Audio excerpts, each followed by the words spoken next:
Kempire is brought to you by the final show of the Kempire After Dark, the Villain Era live experience is coming to New York City Friday, September 12th at the Green Room 42, a night of hot topics, tea being spilled, and things that we don't talk about anywhere else. I never know what's going to come out of my mouth. I really don't, because I didn't expect to talk about penises during our most recent Washington, D.C. show. This is where you can come on your own. I always ask the audience how many people came here solo, and so many people come to these shows on their own. We encourage it. You also end up making a lot of really great lifelong friends from this experience. So if you haven't gotten your tickets yet and you are in New York City or the tri-state area or will be in New York City or want to be in New York City for maybe your final hurrah of the summer, get your tickets today. But this New York City has a special option that is not included in any of the other shows, and that it will be also live streamed on September 12th. But you have to get your tickets before the show. More ticket information on the final date of the Kempire After Dark, the Villain Era live experience will be available in the description. I'll see you all very soon. You're listening to Kempire here on the Kempire Radio Network. Here we go now. Here we go now. Here we go now. Mm-hmm.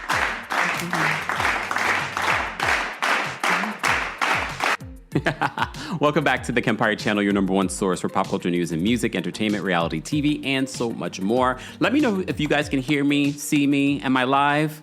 I think so. Everything seems to be working. As you know, I had an appointment this morning with Verizon. Shout out to my black female Verizon tech. Come on now.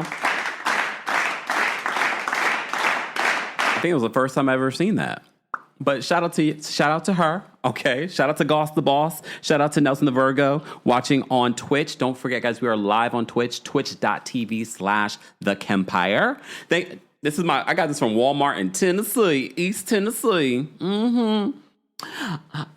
Yeah, so, I love me some Dolly Parton. I have another t-shirt from the same Walmart from East Tennessee. But yeah, anyway, that was before all the, Walmart stuff recent in DEI, so Don't at me. But quiet as it's kept, if I went back to Tennessee and I went to the Walmart and they had another Dolly Parton shirt. Lies! The lie! At least I'm honest. I'm walking around New York and I'm still seeing black people with the Target bags, but I don't judge, okay? I get it. You know what I mean? But some people are still reusing their Target bags, just like how Dorit's reusing her Hermes bags. Sometimes at least they are thinking about the environment. Recycle. Thank you, Dorito. All right. Right? Exactly. Hold on. Wait, where's the comment? Hold on. Where did the comment go? Oh, Singer says, I love a Walmart t-shirt. I have a bunch of them before the boycott. Yeah, because they have like unique ones. Like everyone always asks me, I'm telling you, always ask me about these t-shirts. Like, where'd you get that from? So it's almost like you get your limited edition t-shirt because trust and believe, you're not going to find this in Walmart now. What are we talking about? Well, we're rewinding and rewatching The Real Housewives of Atlanta season 6. And I thank you all that chose this season because this is an iconic season. Every week, we've been watching and recapping shows that were like, oh my God, this is terrible. You probably saw the new season 17 tea that's been coming out over the last week. They've had a movie premiere for Drew. They had a movie premiere for Candy and Todd's new movie that Shamia is starring in. So Shamia and Drew are going to be pursuing first of all, Drew's always been an actress. So we're going to have competing movies this season. I don't care. I also saw that K. Michelle came out and is calling somebody a bimbo, and everyone was saying, well, it can't be Porsha because Porsha commented on her recent post, and she was like, But if you notice, K. Michelle didn't reply. That's the word on the street. I don't know who she's talking about, okay? But she said bimbos. And I had to go through the cast, and I was like, there's probably one or two people that I would consider a bimbo. And are we bringing back the word bimbo? I'm here for it. Let's bring back the word bimbo. It's a light, fun shade versus calling someone a whore. You know what I mean? Bimbo seems fun and funny. Okay, K. Michelle. So apparently K. Michelle is activated in season 17 of The Real Housewives of Atlanta. You may have also seen that Pinky Cole, the owner of Slutty Vegan, was also at all of these different premieres as well. So it seems that, as the Neighborhood Talk exclusive said, was true that they are filming. No word on whether or not they are full-time, but we shall see. Ciara says maybe it's a blogger. Not a bimbo blogger. Who's a bimbo blogger? I don't want them to get wrapped up in blogger mess or fan mess either this season. So production, if you have any of that happening right now, put an X on it now. We do not want to see another Real Housewives show involving bloggers or some random that's showing up to filming. We don't want it. And matter of fact, don't invite us to your events either. We don't want it. Because in real life, you wouldn't be mixing and mingling and cohorting with bloggers anyway. Leave that alone. Nelson the Virgo, who's watching on Twitch, make sure you guys head on over to Twitch. Who's over in Twitch? Everyone that's in Twitch, let me know where you're watching from. Damn, y'all really think it's a blogger or journalist? Y'all... Okay. Nelson says, we haven't heard anything about Real Housewives of Beverly Hills. Why can't the others get the same treatment? Well, also, Real Housewives of Potomac, we haven't really heard a lot about. I mean, I heard a lot when I went to D.C. for my sold out show. I heard a lot.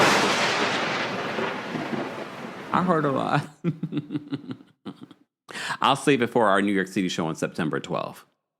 Don't forget, the New York City show will be our final show of 2025 and our final show of the summer tour.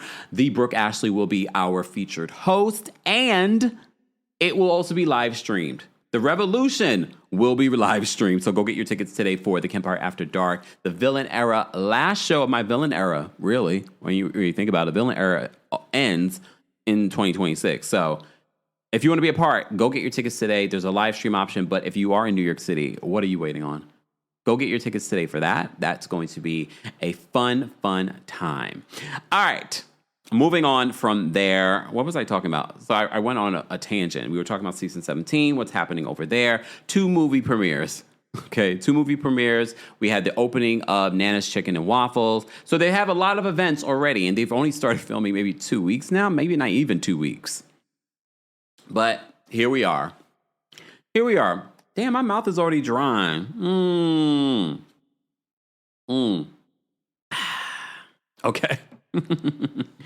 All right, let's get into... I did take some notes this time around just because I wanted to remind myself what's happening in each episode. We're covering 4 new episodes of Season 6 of The Real Housewives of Atlanta. And I'm glad we're doing 4 because I just realized there's 27 episodes of this season. That's when we had long seasons. Okay, so episode 9 is called Midnight in the Garden of Tea and Shade. They are still in Savannah, or as Kenya likes to call it, Savannah. You know, we like to make things fancy too. So Savannah, they're in Savannah, Georgia. All right.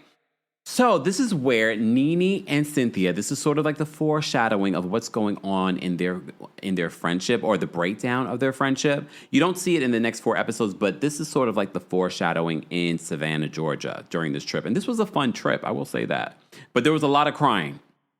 All right. So Nene expresses her perspective on Cynthia permitting Noel to be dating Arthur. Okay. And Nene was just like, that couldn't be me. I don't think that's a good idea. I don't like how Cynthia's doing that. But a lot of older people would probably agree. And I know some of you, and you can let me know in the chat if you agree with Nene's perspective on letting, how old was Noelle at this particular point? Was she 13? She was quite young. I will just say this. In my Jamaican household, my sisters were not allowed to date that young. Did they date that young? Probably. But just don't make your mother find out. And look, and I can appreciate Cynthia saying, you know what, I'm going to make Noelle comfortable enough to know that she can come to me, because God forbid sex or something like that comes up, she can have that conversation with me open and honest.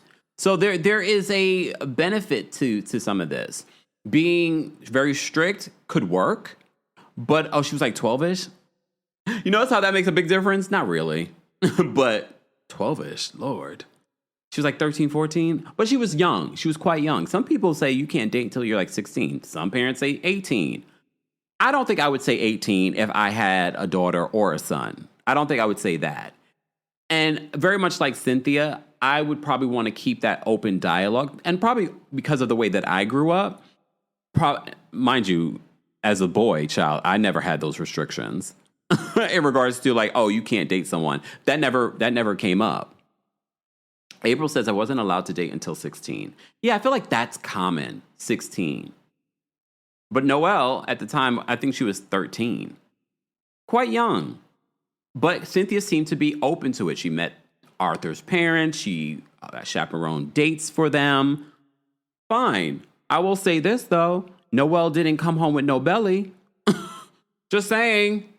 So maybe Cynthia's idea of being open and honest and allowing her to do that at that time actually worked. But Nene, I feel like, spoke what a lot of people, especially when we're thinking this was over 10 years ago, a lot of people, we've changed a lot in our society, and I think parents are probably a little bit more loose when it comes to stuff like this, maybe a little bit, definitely more than they were back then. So I think Nene really spoke what a lot of Black mothers would have said back then and probably still say today.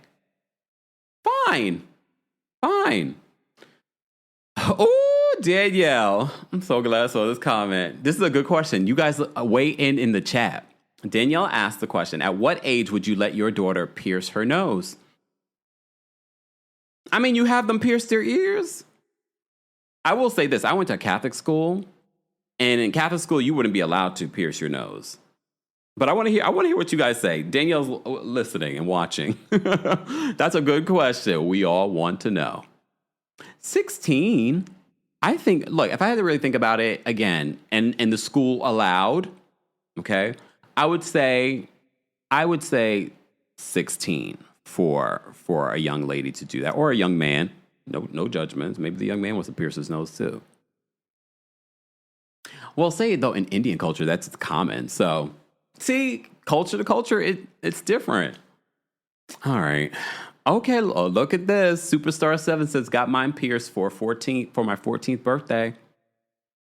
And she turned out lovely. Superstar 7. Dark and Lovely says 18 and older. Angel says, I let mine at 16. All right, so there's a lot of freedoms that come with the age 16.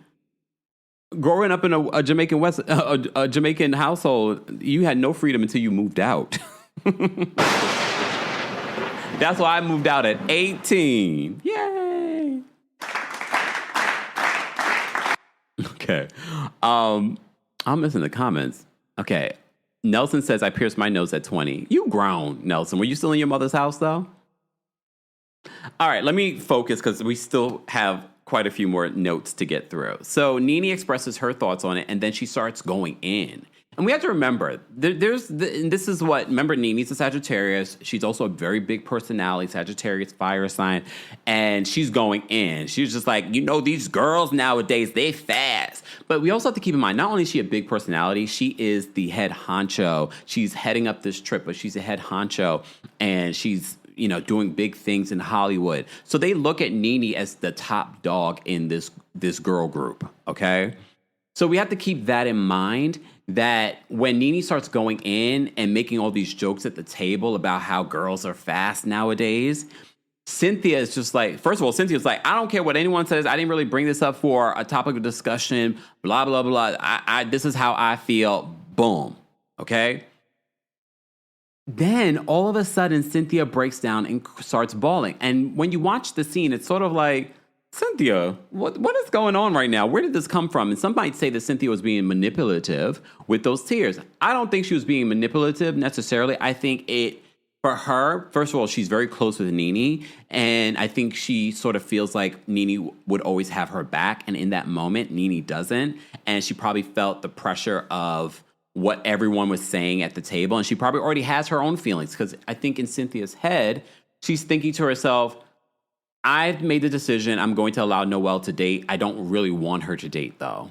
I really would like for her not to, but I'm going to allow her. And the fact that Nene was, expressing her feelings and then saying, girls nowadays are fast and da-da-da-da. Private person says Nene is simply overbearing all the time. I can see that.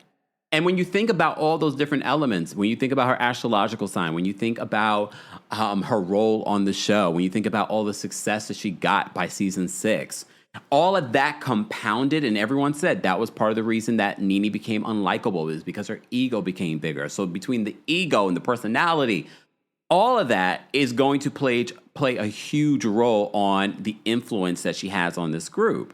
And I think that is what Cynthia was feeling in the moment. Cynthia, you know what it reminded me of? You remember Cynthia was on the OG Real Housewives Ultimate Girls Trip and how she flipped. You remember how she flipped? We didn't see that coming, and it actually caused a rift in her friendship with Kenya at the time. So that's what I got in that moment. The way Cynthia broke down and she bawled, she boo-hooed. I was actually surprised to see Kenya and Porsha actually come to her rescue in that moment. And they're like, it's okay, you're doing the best that you can. We understand. Kenya is now relating it to how her mother has turned on her. And she's like, I wish I had a mother that was so caring and involved and wants to be in my life the way that Cynthia is in Noelle's life. And even Porsha is giving great advice to Cynthia. You love her. You're doing what you can for her. Don't worry about this. And Nene is just like, I said what I said. Look, I said what I said. I don't know why she bawling. I think very much like a lot of people that are not in touch with their feelings. And I don't think that Nene is a crier like that. And when people cry around her, she's probably like, oh, okay. So seeing that, I think what Cynthia wanted in that moment, her being a Pisces, what she wanted in that moment were people to come and check on her. And I'm sure she's probably mad that Nene didn't come to check on her. Nene later on in the episode makes it light and fun, and she goes to Cynthia, and she's like, oh, you were like, like she makes jokes, she makes light of it, because I think that's just the way that Nene deals. I don't think Nene, based on who we've known Nene to be, she's not that sensitive person like that. I think she is sensitive, but I think she has a hard shell on the outside. I do think that she has that element to her, but she doesn't show it a lot. Okay? Shimmer says, Carlos was a part of this season. He brags about it all the time. It was a great season, but I will say this. A lot of people love to take credit for why these years were great. And I'm not going to take away from Carlos. He's definitely a part of it. Might be also part of what you guys say made the show change in regards. A lot of people like to blame Kenya and say Kenya, since Kenya came on the show, it changed. Well, maybe not. Maybe it was the dynamic of production and what they were doing behind the scenes. Maybe. However, I believe everyone because season 6 was great. Everyone, production, the cast, everyone brought something to the table that made season 6 so incredible. And I'm glad that we are starting with season 6. So, Nene does later on to go check on Cynthia after her breakdown. Because she really had like the crying that Cynthia had. I was like, oh, this sounds bad, right? Yes, Tiara says the chemistry was good. Then Claudia came next season and messed it all up. I don't know if I would say Claudia messed it all up. I don't think she messed it all up. You guys, well, look, I would have to rewatch it. I can't say that I feel like she messed it all up. Okay. So Porsha and Kenya then have their own side conversation in episode 9, Midnight in the Garden of Tea and Shade. They end up, because you remember, they weren't in the best place, but they were getting along to get along, and then they end up sitting down and having their own sort of one-on-one. And this is where Kenya opens up about wanting, to be a mother, and that's how they can relate, because they both want to be mothers, which is so interesting, because remember later on when they were pregnant at the same time, that sort of brought them together. I don't think that Porsha and Kenya would ever be besties, but there were some monumental moments in their life on Real Housewives of Atlanta that really brought them together in that moment in Savannah, Georgia, connecting over wanting children. Later on, when they were pregnant together, that kind of brought them together. And maybe now having kids is something that connects them as well, even though I don't see them hanging out outside of filming. I mean, they have, but not a lot. But anyway, guys, we're almost at 200 likes. Don't forget to like the video. It's an easy and free way of supporting not just my channel, but other channels as well. This is our rewind, rewatch, recap of season 6 of The Real Housewives of Atlanta. Our next season will be, I don't know, but it will be Real Housewives of New York. We're starting with Atlanta. Mrs. Green, thank you so much. Mrs. D. Green, thank you so much for the super chat. Mrs. Green says, when I look at how Noelle turned out in comparison to Nene's sons, I say Cynthia's way worked for her. Damn, Mrs. Green, you didn't have to say it like that, but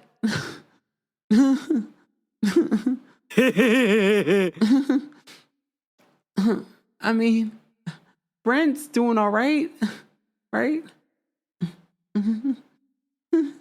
I mean, things happen. Look, you can have all kinds of, like I come from a big family, and all the kids turn out different. So you can't necessarily blame the parents. Okay? Kids make their own choices. Addiction happens. But I hear what you're saying. Noelle is doing quite well though. But anyway. And I really do not try to judge. And this is why when they were having the conversation at the table, I would never be a part of it. Even if I had kids, you parent the way that you want to parent. As long as you're not abusing your child, you parent the way that you want to parent. I'm not judging how people parent. I'm not. We will judge here because it's on a reality show. But in real life, you parent the way that you want to parent. As long as you're not abusing that child, I'm not going to say anything. Aurora says, can we be honest? No, Aurora, we can't be honest. No, because I feel like that's going, anytime a conversation starts, can I be honest? No. No. What is this, honey? Okay. Okay. Let's move on. Well, Angel, you bring up a valid point when we talk about the whole element of dating and what they were talking about in season 6.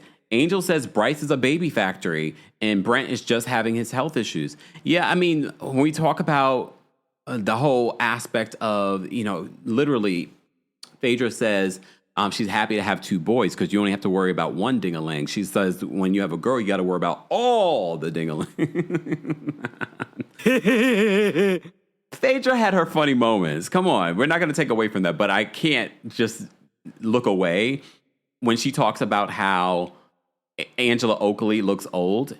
Literally, we're on her 3rd season and she's still giving old maid.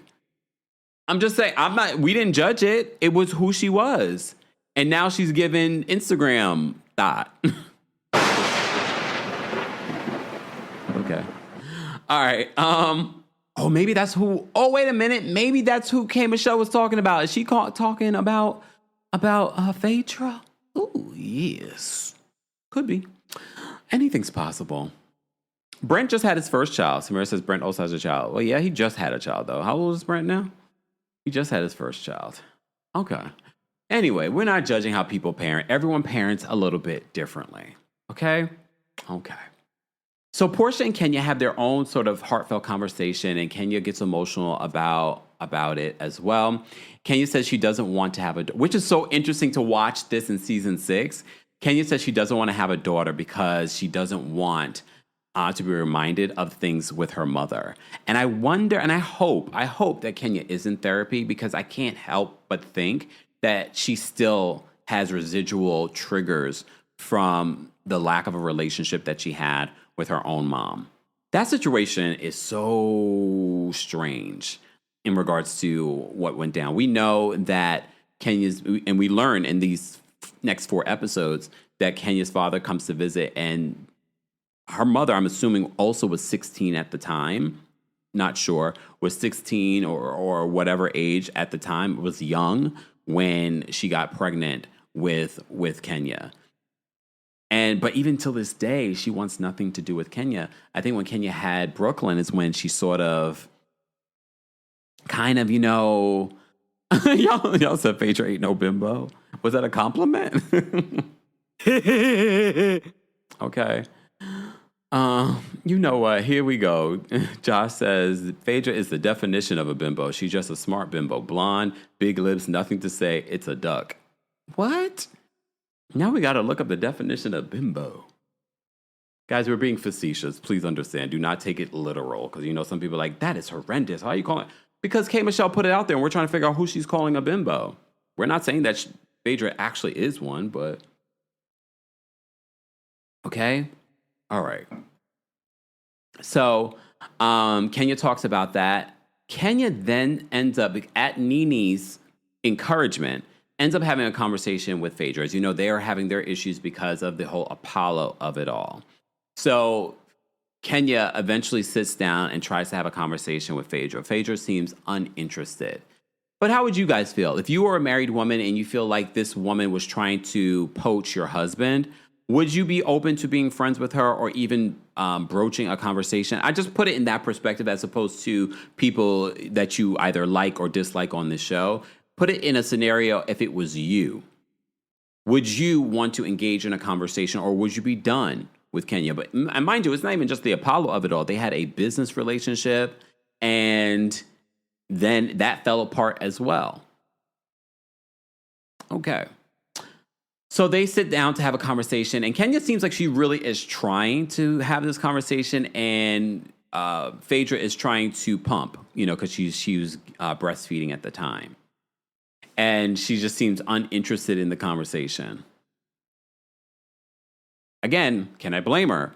Based on what we do know or do not know from what may have happened between her and Apollo?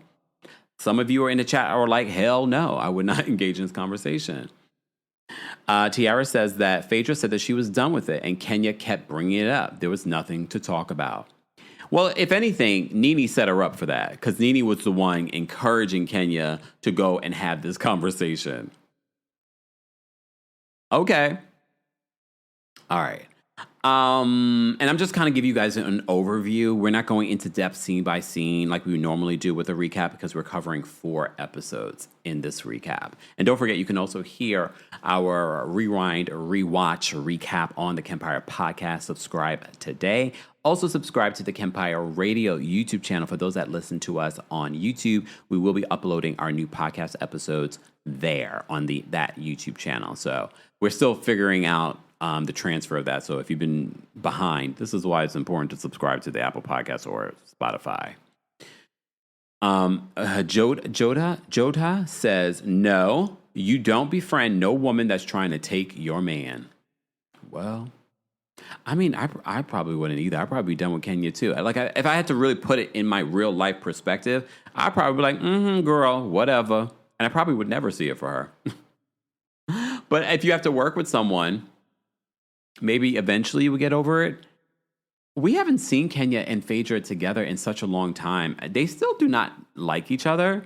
It would be interesting to see what that dynamic would look like. I think they still would not like each other. But okay.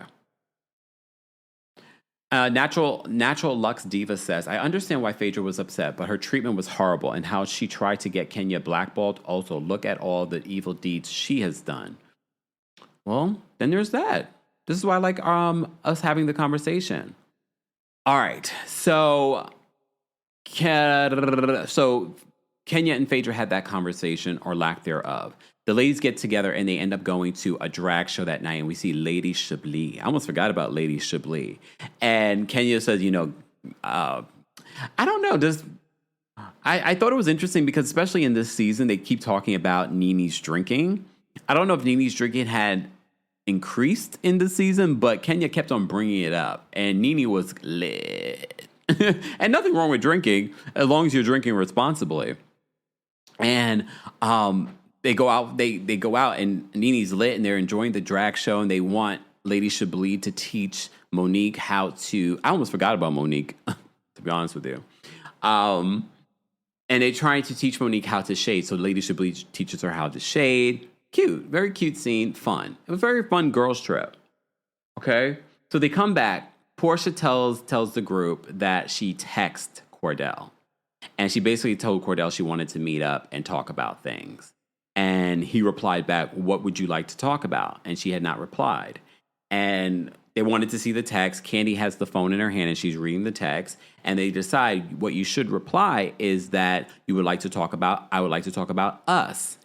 And before Porsha could be like, okay, I'm going to send the text, Candy sent the text, reply to him. It was like 1 o'clock in the morning. And everyone was like, oh my gosh. I can appreciate that. All right. Produce a scene, Candy. Candy then tells the group that she's working on a musical. So this is part of the empire that Candy started building on this show. She has so many different businesses and things like that. So she talks about her wanting to do a musical and she wants to involve the group. And of course, she understands that Nene has done, she's the established actress in the group, but she would like to involve the entire group in this musical. Did anyone ever go to see the musical? I remember seeing clips. I think we will see clips of the musical. Do we see it in season 6?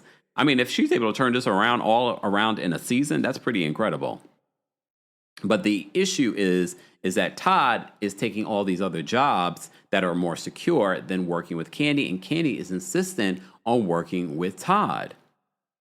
And I have to say, what we see in a later episode, Candy is very much like, I want to work with you, but you seem like you don't want to work with me. She feels like it will be magical.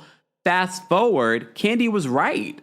Them working together really elevated her brand, elevated him as an entrepreneur and producer. And I feel like based off of his knowledge, they really became a dynamic duo. But the whole narrative that Mama Joyce was spreading, and then we see in these later couple of episodes in this recap that we'll be talking about, where they're calling him an opportunist. Natalie comes in and calls them an opportunist. Who brought Natalie in? I know Cynthia's the one who brought Natalie in. However, that when y'all say Carlos, I wouldn't be surprised if production brought Natalie in. Just saying. A Mother's Love. A Mother's Love, the play. Did anyone go see it? R. Willie says 18 and over for a nose piercing. Okay, hold on. Queen Shamama says, speaking of Candy and Todd, it's always a black woman to have a dream and a plan for a man to be great. Always trust your queen.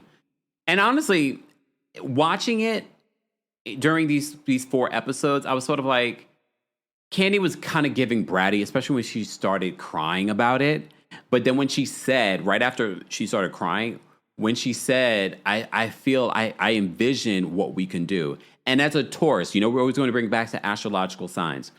As a Taurus, we want that partner. We want our partners involved in every aspect of our lives. I don't know if I would do it. Like in my business side, like I don't want you involved. If you're going to be involved in like the money aspect of elevating the money, investing the money, and things like that.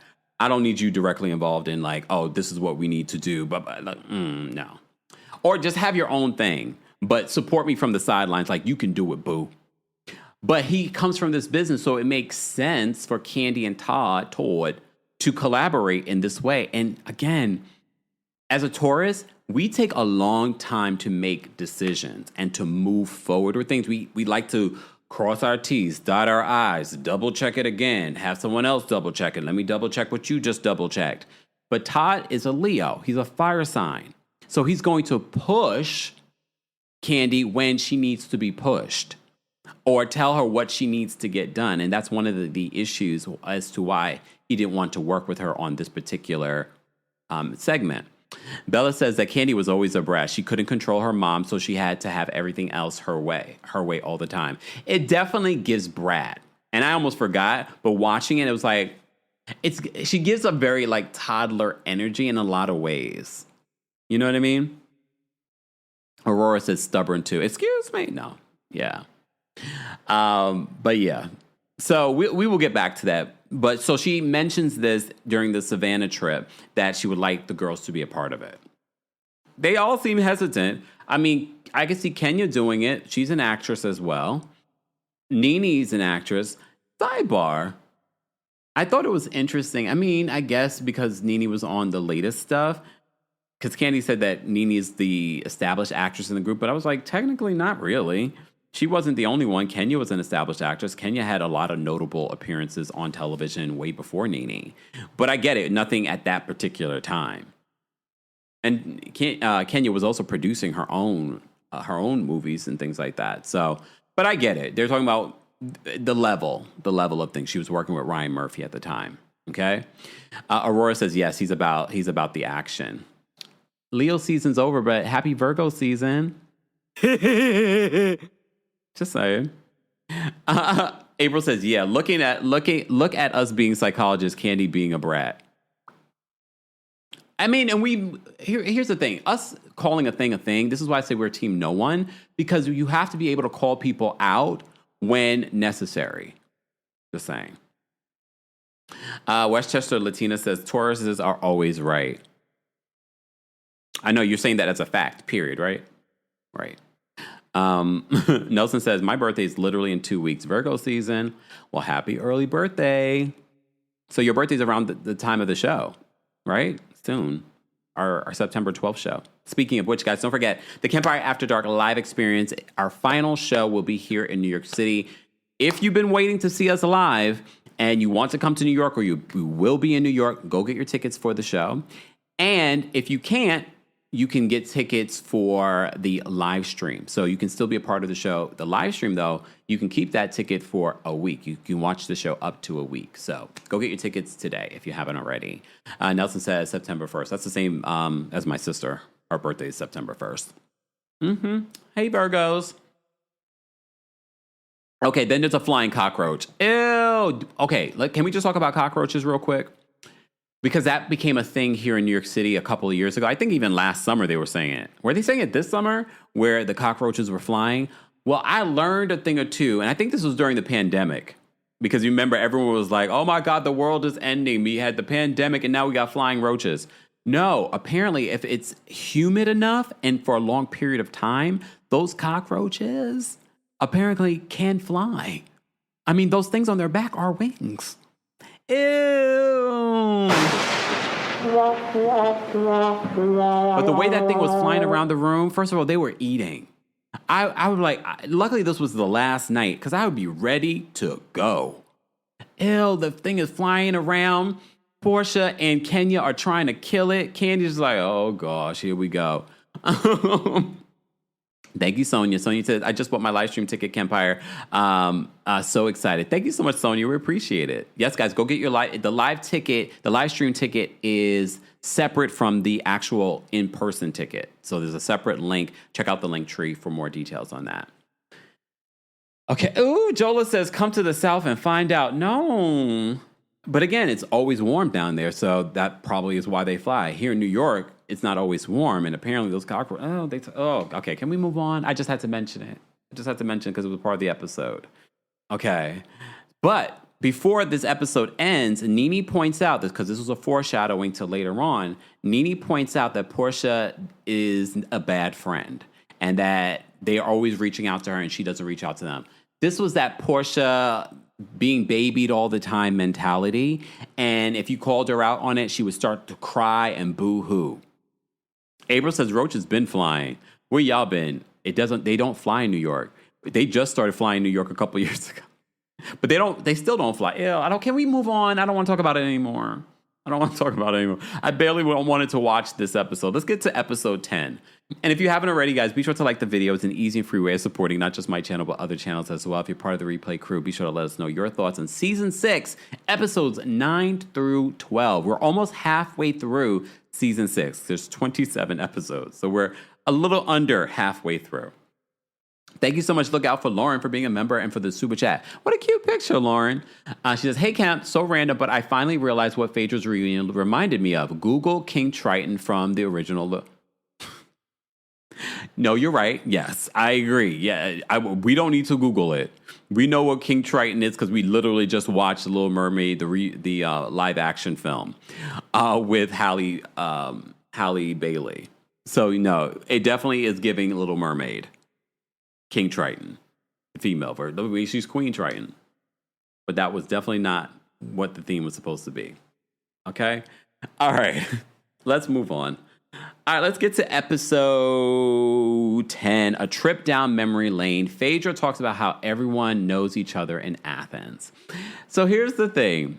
It's so interesting to watch season 6, because when we talk about season 16 and the messy Marcus of it all, and how Angela was like, Athens is it's just so big. It's a small town. Everyone knows each other. So when we rewind and Phaedra during the reunion is like, just because he's from Athens doesn't mean I know him. Well, in season 6, that's not what you said. She's like, we ain't got but 2 high schools in Athens. She's like, there's usually 2 degrees of separation in Athens, which is why I find it so funny that Nene pretended like she didn't know me. So she said this herself in season 6, that everyone in Athens, it is a small town and everyone knows each other. So in this episode, we're seeing Phaedra, Chuck, and Nene go back to Athens to give back to Athens to the Boys and Girls Club. Is the Boys and Girls Club still open? Is it? I remember seeing that in New York, but I haven't seen one in forever. Is the Boys and Girls Club still open? Is that still a thing? Savannah said Junebug. Yeah, Junebug. Okay, Mallory. I forgot how messy Mallory was. So Cynthia's sister Mallory reveals that she's in town to visit, but she's staying for 2 months. But she never told Cynthia, and Cynthia ends up not telling Peter immediately, or asking Peter. But in this conversation with Mallory, she also talks about her sex life. Do you talk about your sex life with your siblings? Or the specifics of your sex life? It's one thing to talk about your sex life, but to talk about the specifics of your sex life. I thought that was interesting. I was like, why is Cynthia sharing so much about her sex life with her sister? But her sister was also talking about her sex life. She's like, I'm doing it every day with my boo. Is Mallory still married to her basketball husband? Is she still married to him? Mallory and Cynthia are gorgeous and their mother's gorgeous. That's just a gorgeous home. Oh, it is open? Okay. Okay, the Boys and Girls Club is still open. All right. Just Chilling says, does this review include the fight? Which fight? The Pillow Talk? No, that will be next week. We will be talking about Pillow Talk next week. Those are the next 4 episodes. Kevin says, Mallory irked me. Yeah, because Mallory, look, I get it. Some people are like that when it comes to their family. Like, if they come, they can stay forever, how long you want. But not me. No. And my family already knows that. You're going to have to, first of all, ask me. And you're also going to have to let me know that you're coming. You can't just show up at my door. No one can just show up at my door. Rude. Angel says that you get a 3-day limit with me at max. And you heard what Phaedra said. She was just like, family is like fish. You got to throw them out after 3 days. Again, this is where Phaedra was funny. I get why people liked Phaedra back in the day. You had all these little funny commentary from her. Mama Allie says, I do not talk to my sister about my sex life. Nope, me either. Or lack thereof. Or like this. Oh, Lord. Jamaki says, thank you for remembering Jamaki. Jamaki says, that's rude. Weekend, yes, 2 months. That is pretty big. But Mallory kept on saying, like, oh, she could do that with me. That's all well and good. And it seemed as if Cynthia did not put her foot down when it came to it anyway. RC, thank you so much for the super chat. RC says, ironically, but now she don't know Junebug. Phaedra. Yeah, but now she don't know Junebug. Oh, gosh. Guys, we're almost at 300 likes. Keep liking the video. Keep sharing the video. Share this to your friend groups. Share this to your social media. Let people know that we're live with our Rewind, Rewatch, a recap of The Real Housewives of Atlanta Season 6. We're on episodes 9 through 12. Right now, we're on episode 10. Let me move through this because we still have a lot more to talk about. All right, so Kandi has a combo with her mother. And if you have a Scorpio mom, you understood this combo better than anyone, right? People with the Scorpio moms, the way that she tried to guilt trip Kandi. Like, Scorpio moms are, like, there's never a positive thing that comes out. She's like, so she's still when she hears Candy visits her at the hair salon, she's getting her hair done, and she's talking about her play, A Mother's Love, and what it's going to be about, and how it has a happy ending. And she's just looking at her like, mm-hmm. And then Mama Joyce says to Candy that this whole situation's like a dagger in her heart. She says that she went to the doctor. I went to the doctor. And he said, I just learned that I just gotta let it go. I just gotta let this go. What? All dramatic, and Candy is not falling for it because Candy, very much like me, no. She's just like, mm-hmm. So what, you went to the doctor? What, did they say something? And she was like, no. Okay, so why did you have to mention that you went to the doctor? And she's like, I gotta worry about me and the little life I have left. I don't mean to laugh because we can at least say this was how many years ago? Over 10 years ago, okay? And she made it seem like she was on her deathbed, Mama Joyce, okay? Day Crochet says, not too much on us Scorpios. I could talk. I have 2 Scorpio parents, okay? And a Scorpio mother, so... Mama Joyce says, I gotta focus on me and the little bit of life I got left. And poor Candy's like, wait, is something going on? She's like, that you gotta tell me about? She's like, well, no. Oh my God. Right? K-Baby says, Mama Joyce was wrong for playing with her health. But here's the thing. It's not even just Scorpio moms. Moms, black moms in general are going to do this. They're going to guilt trip you. And if you're Jewish, the Jewish mom guilt, come on. We all can relate. This is what brings us all together as a community culturally, okay? Just say it. K-Score. Damn, I walk in and it's Scorpio slander immediately. Sorry. Anyway. Tina's so wrong. Tina says, meaning focus on the shopping network. That shopping network is something else, though. You can find some good stuff. I have to say, like HSN and the other one, they have some like good food, and sometimes like I don't mind it. You can find some really QVC. You can find some really good stuff on there. I've gotten a couple of different things on QVC over the years that I'm like, oh my, this is actually quality. Like the food. I don't think people know that. The food on QVC, I don't know how it is today. I remember a few years ago I've gotten food from them. The food can be good. All right, let me not get started. Okay. Exactly. Pageant mommy, do you do that to your child? Mothers will guilt their children. Just saying. It's common. Mm-hmm. Funky says, yet nothing has changed with Mama Joyce. Nothing. It makes me wonder how she is with Todd now, though. You know what I mean? She has to have gotten over. I know she's made recent comments which set them back, but I wonder like what that dynamic is. Maybe it's different now because they have 2 kids together. Okay. See, Westchester Latina says, I love QVC food. I haven't bought in QVC food in a long time, but anything from Stacy. Stacy doesn't have anything on QVC. I've never seen her on QVC. I think she was on one of those other channels with TJ. Ooh! I've never seen her on QVC. She definitely gives QVC. I think she shouldn't have quit that job. I think she should have leveraged her opportunity on Real Housewives of Potomac to get like her own line. Because remember, she was talking about, oh, you probably don't know this. When she came to my DC show and we interviewed her, she talked about she was working on her own line with QVC before she quit. But knowing Stacey, that probably was... Lies! The lie! It probably was a lie. But now she probably could leverage being on Real Housewives of Potomac and get her own line on QVC. And I think she would do fantastic because she has that aura of QVC. I think she'd be fantastic at doing that. Damn. Jane says $50 says she still treats him the same. Nope, I'm not betting on that. Look, I'm not betting on that.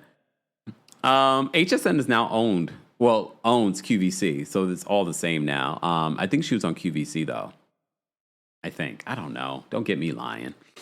I just remember I don't remember her. But it's okay. It's all right. All right, fine. All right, let's move on. let me move on. So Cynthia talks about the issues that she's having in the bedroom with Peter, with her sister. Okay, we already talked about that. Okay, Peter.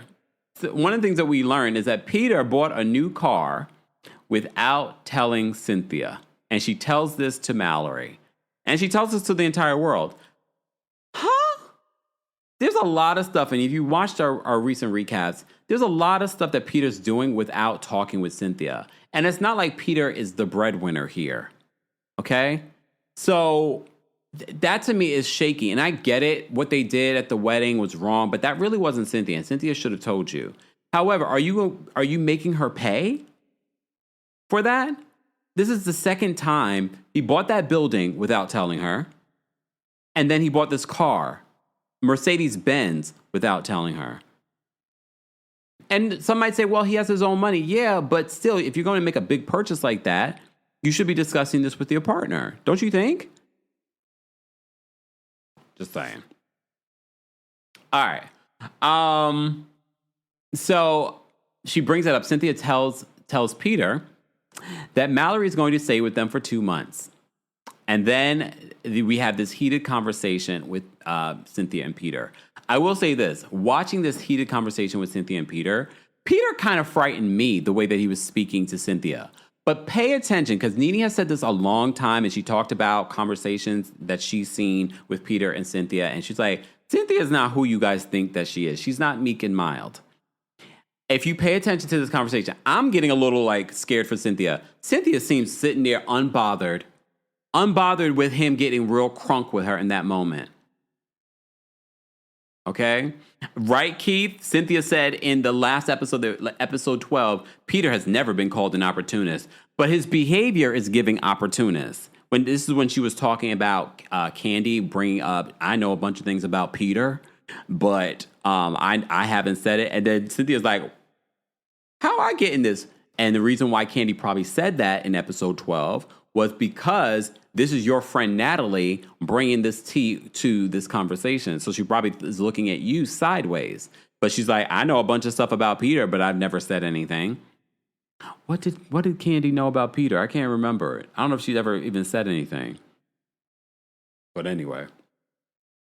So Cynthia and Peter get into this heated conversation. He gets real angry. I don't like the way he spoke to her. I don't. But again, she did not seem bothered by it. She was just like this. She's like, but one of the things that Cynthia said to him in this conversation that I couldn't disagree with, she's like, oh, if you want me to be all in lingerie and have sex when you want to have sex, well, then you need to be putting me in a position where I'm not having to work. Because she talks about the dynamics when it comes to her family and her family being there. She's like, I need my mom when it comes to taking care of Noelle. I have to work. The lifestyle that we have is not one where I cannot work. And I was like, so that could be emasculating for a man, but it's the truth. So Cynthia basically laid it out there. She's like, you're not putting me in a position where I could be sitting at home taking care of Noelle, and then when you come home, I'm in lingerie and we can have sex whenever we want. I'm out here working so that we can pay for these things.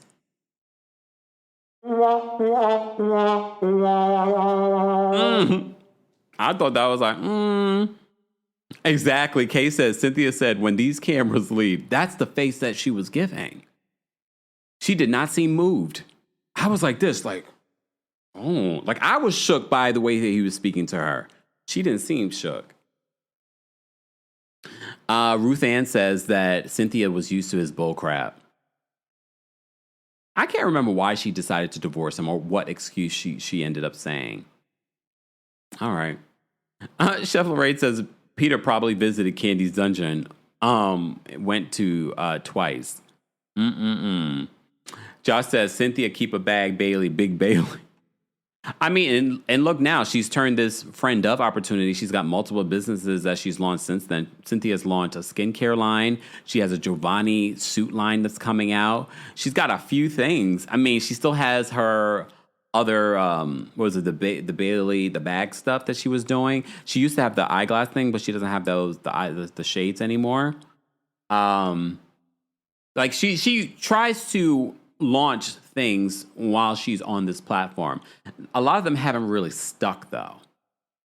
She talked about this recently, and then she was talking about Kathy Ireland and how Kathy Ireland, the lesson that she learned from Kathy Ireland to never turn down any sort of sponsorships or endorsements. So that's part of why she continues to do all these different brand deals and whatnot. The big thing, though, at the end of the day, is not just to be sort of like the influencer or just the face of a brand. You really want a percentage in the brand. I don't know what her deal makeup is, but that's the important business aspect for all of us to know. It's worth it for us when doing a deal to take a lesser in the overhead and more in the owner percentage. All right. Exactly. K-Baby says Cynthia got out of that marriage at the perfect time. Some might say maybe not in time enough, because still, remember, she had to deal with a lot. But now, looking back, based on what we see now in his future, which is jail, a federal prison, she definitely got out of that relationship at the right time. But you're already starting to see the cracks. They're celebrating in these next 4 episodes. They're celebrating their 3rd anniversary. You remember that the scene where Christopher Williams comes and sings for them. Christopher Williams really could sing. Like, I knew he could sing, but sometimes, some of these R&B singers, they live a hard life, and the voice is not the same. No, when he sang, I was like, Christopher Williams can still sing. Look. All right, let's move on from there. So, Peter and her had that conversation, but Peter also wanted to have his own sort of like guy pad. And she was like, you're not going to go have your own guy pad, because she's like, are you going to go bring in other women and stuff like that over there? But his big gripe is that you're bringing people into the house. We can't even argue the way that we need to argue. I'm like, oh. I mean, I get it. I think we all agree that Mallory should not be staying at their house for 2 months unless it's like necessary. If you're going to be in Atlanta for 2 months, then girl, you need to go get an Airbnb or something, or, get some sort of like short-term lease for 2 months. But Mallory is probably helping out a lot and stuff like that, but you need to ask. You can't just come up there and assume. Okay? Then Porsha. Porsha moved into this new home.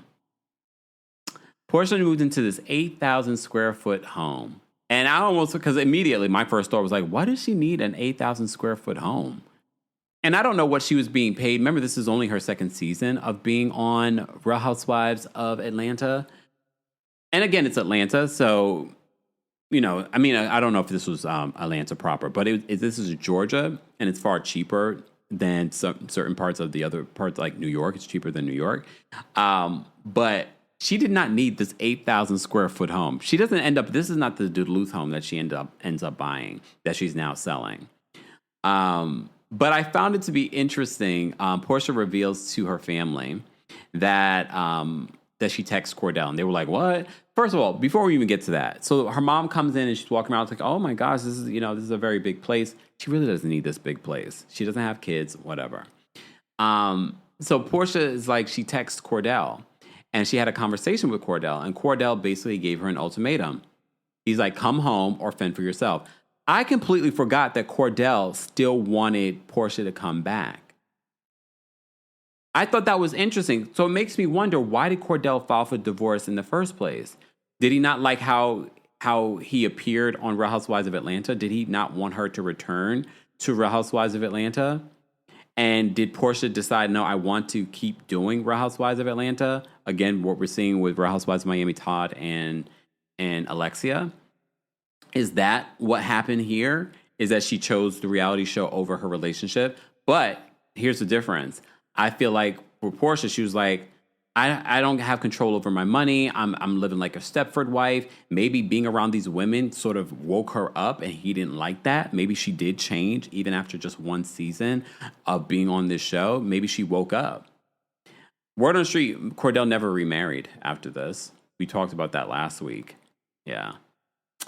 But he said, either come home or fend for yourself. And she's like, no, I'm not going to come home. But here's the thing. You know what I thought of? Because, Cordell talked about her, about Miss Diane and the pepperoni pizza on his white couch. As soon as she goes into this new home, you saw she spread herself on that kitchen counter. I was like, do we not have any coof? I get it's your daughter, but I was just like, girl, what are you doing up on someone's counter spread? Like, oh, I was like, okay, Miss Diane, but that was me. Is it just in my head? Would we normally do that if cameras weren't rolling? Probably no. I wouldn't do that in someone else's home, even if it was my daughter's. I mean, we probably should be impressed with the fact that she was able to hop. Like, I can't even imagine hopping up on an island and now at my age. So, if anything, we should be impressed. But maybe she's used to it. She's just like, I'm just saying. Tanya says that she was claiming that space. Yeah. I mean, they had a very close relationship, Miss Diane and her daughter. Natural Lux Diva says the apple doesn't. Ronaldo says, I hollered when you brought up the pizza. Well, that's what I was triggered. Okay? Exactly, Okima. Okemia says, or Okemian? Am I pronouncing incorrectly? Okemian. Why am I Okima?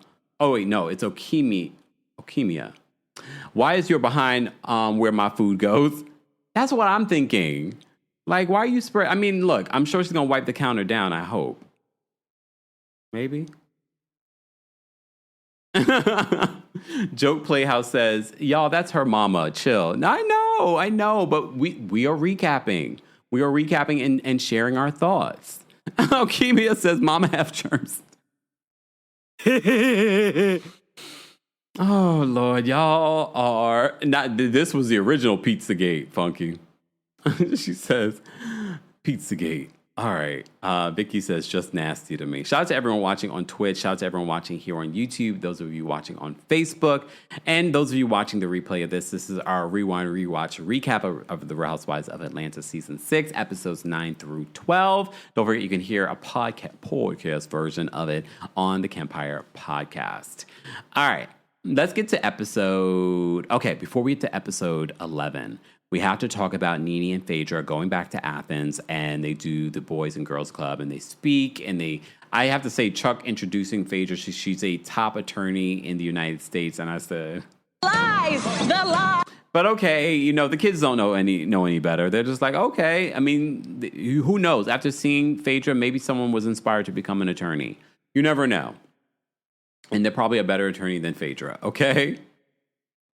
All right, okay, so the most important part, because Chuck brought Nene and Phaedra back to Athens because you're like, we have to give back. The most important part of this scene was when Chuck confronts Phaedra about what was said about Phaedra's relationship and Candy's relationship with him. And apparently he told Monique something different. And Monique got in his you-know-what when she got home. So he, in this scene... mind you, in the car, this felt a little aggressive. Like, you're driving the car, and now you're aggressively attacking me about our relationship.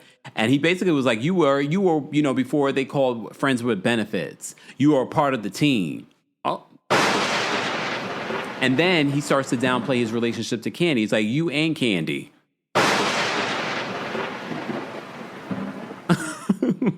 Kay says, Kev, please, fate inspiring who? I don't know. You never know.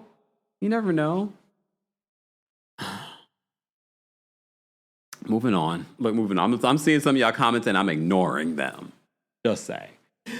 Vicky says, not you and Candy. Yep, he said her, Phaedra and Candy. He says that Phaedra was a friend with benefits. And he was like, a date. He was like, we never dated. And Phaedra's like, we did go on a couple of dates. And he was like, no, we didn't. You were a part of the team. But after watching that scene, I don't care about Phaedra or Candy and the relationship, even if they embellished. I didn't like the way he approached it. And I don't think that they embellished it. Because then he started to go on. He's like, oh, I made Candy feel good. And maybe I hyped her up a little bit. Their family was really good to me. And the food was good and blah, blah, blah. And I was like, this is gross. Sir, you just went and talked to young children trying to inspire young children, and then you get on camera and this is what you do with two black women. This is what you do? Chuck, you are beyond lame. Beyond lame. I don't care what the whole situation was with Candy and Phaedra. Clearly, you had some sort of relationship with them. Some sort of relationship. If you considered it, and look, some people might be in similar situations where people thought that they were in a deeper relationship than you were. Okay? But come on. The way that he did that, basically they were trapped in his car because he's driving and he brings it up. And then he's talking real crunk with them. Well, at least crunk with Phaedra in this moment. I thought that was it. He said that they were part of the team. Candy and Phaedra. Wow. Okay. The rest is still unwritten. Thank you so much for the super chat. Free Peter. I kid. You know what? Free Peter. Yes, free Peter in what I think like a year. Yes, free him then. Exactly. Michaela. There we go. Says beyond lame. He was trying to save face with the wifey because clearly he told the wifey something else. Because he said basically that Candy was only 2 weeks, and Candy was like, "No, we dated when I was 19, and then we dated again when I was 21." Okay, right? I didn't understand that. I thought it was like, y'all not that cool. Natural Luck says, and he was passing gas. He's gross. I thought that was so weird. First of all, I think it's weird in general. I don't care how close you are with anyone. I'm not passing gas in front of anyone. I'm not doing that. I know people that do that. And look, if you're pregnant, that's a whole other thing. You can't help it. You can't control it. But men that do that in front of their partners, I'm like, that's gross. Like, who wants to smell that? For me, that's sort of like you defecating in front of someone. No. Like, no one wants to see that or hear that or smell that. But the fact that they had to point, mind you, they haven't been hanging out. Yes, you grew up with these women, but still, y'all haven't been hanging out like that for you to be doing that in your car. Ew. Like, that already told me everything that I needed to know about Chuck. Yuck. All right, let's move on to episode 11. Before we do move on to episode 11, guys, don't forget The Kempire After Dark, the Villain Era's final show, will be here in New York City, September 12th. We're like 3 weeks away, or less than 3. No, 3 weeks away from our live show. Don't forget, you can either come to New York City, even if you're in the surrounding areas. Those of you that missed us in Philly, those of you that missed us in DC, this is your opportunity to come to New York City and make a weekend of it. It's on a Friday night. And the Green Room 42 is actually in a hotel. So you can book your hotel there. Just saying. I'm not saying you have to. I'm just giving you options, okay? And it's right there in the central part of New York City. Just saying. Don't forget, you can also, if you can't come to New York City or if you can't make that date, you can get a live stream ticket. The live stream ticket is good for 7 days, but you have to buy your ticket before September 12th. Get your tickets today. More information on the Kempire After Dark, a live experience, will be available in the description. And thank you to everyone that's come to our Philly show, our DC show, our Atlanta show. We appreciate you guys supporting. Thank you.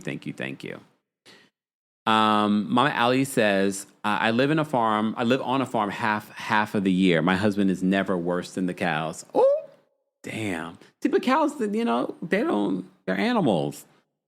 They are animals. Tanya says, I spit out some of my coffee when Kempire said, I get it if you're pregnant. It's true. Even this gay man knows that. Some of these men don't know that.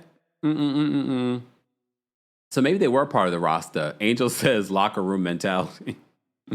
He's gross. Singer DST says, it's your Mama Joyce voice for me, Kempire. I love it.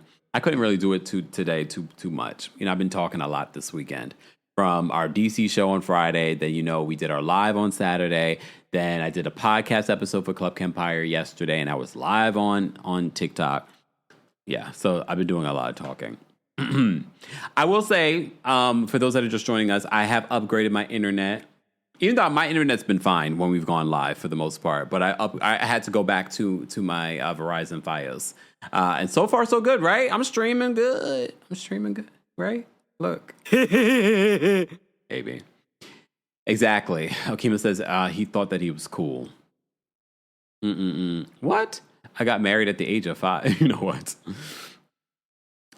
Singer says she got a guilt trip Candy, and she falls for it every time. She does. She does, but I think she chooses that. But anyway. All right, let's move on to episode 11, Crunk in the Trunk. All right, so Phaedra tells Candy about what Chuck said about them, and Candy is just like, we are those girls, blah, blah, blah, blah. And I love how she tries to include Phaedra in being one of those girls, and I'm just like, I guess maybe Phaedra was considered one of those girls because she represented Bobby Brown years ago.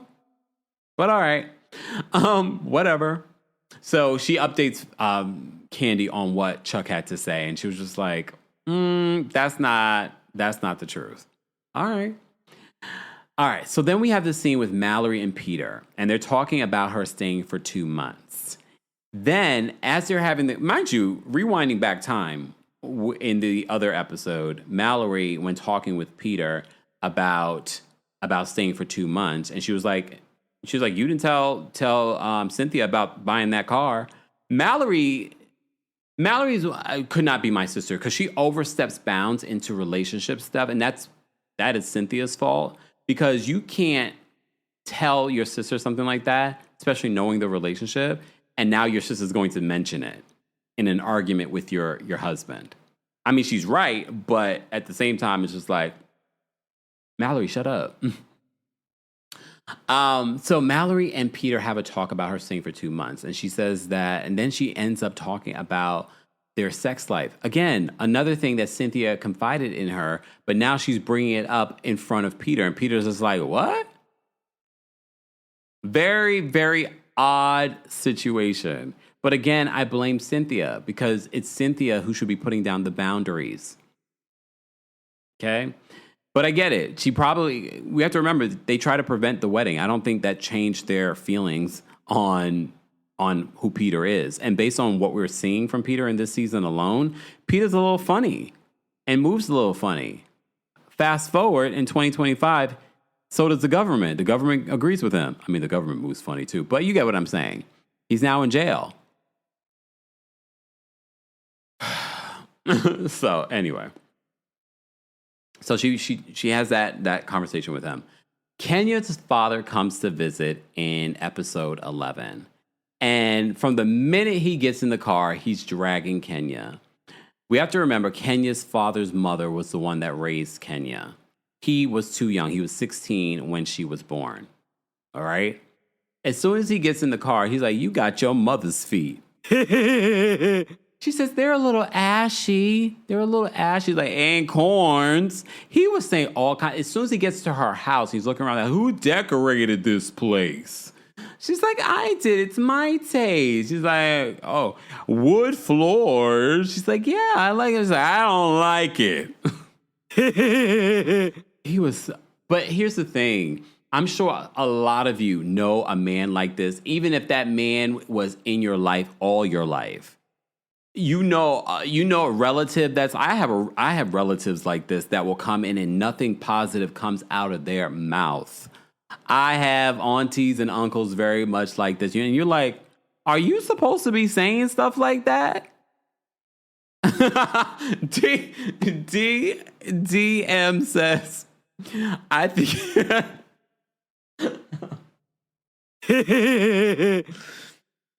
D says, I think he had an IEP. Y'all know what that is, right? Someone in the chat tell people what that stands for, please. I think he had an IEP in school, huh? Lord. So, but mind you, his delivery is very funny. But at the same time, the reality of it is sort of like Kenya really doesn't have... Her grandmother died, so she really doesn't have that motherly figure, someone that's going to be like, Kenya, stop that, or Kenya, I love you, Kenya, make her feel special. She lost that, and she doesn't get it from her mother. She barely gets it from, her aunts, and her father's dragging her the minute she walks in. You know what I mean? So he sees her, the minute he sees her, he's talking about her ashy feet and her corns. Then he gets to the house, he's like, oh, I don't like it. This looks terrible. Like, you gotta give her a little bit of grace when you see what she's come from. All right? So Kenya then talks about wanting to make peace with the issues with her mother. And he's like, oh, that's not gonna happen. That's not gonna happen. I remember when she got pregnant, she said that... Thank you guys for educating people on the individualized education plan, IEP. But there's more to it. I know when you hear that, you're like, okay, what's wrong? Josh says, y'all wrong. He's funny as hell, though. He is. But when you think about that's your parent. Your parent. Okay? All right.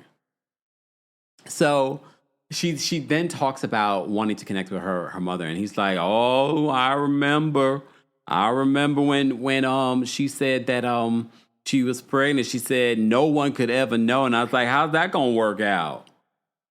He was funny. He had a very, he's from Texas, a southern drawl. And he was like, I don't know how that's going to work out.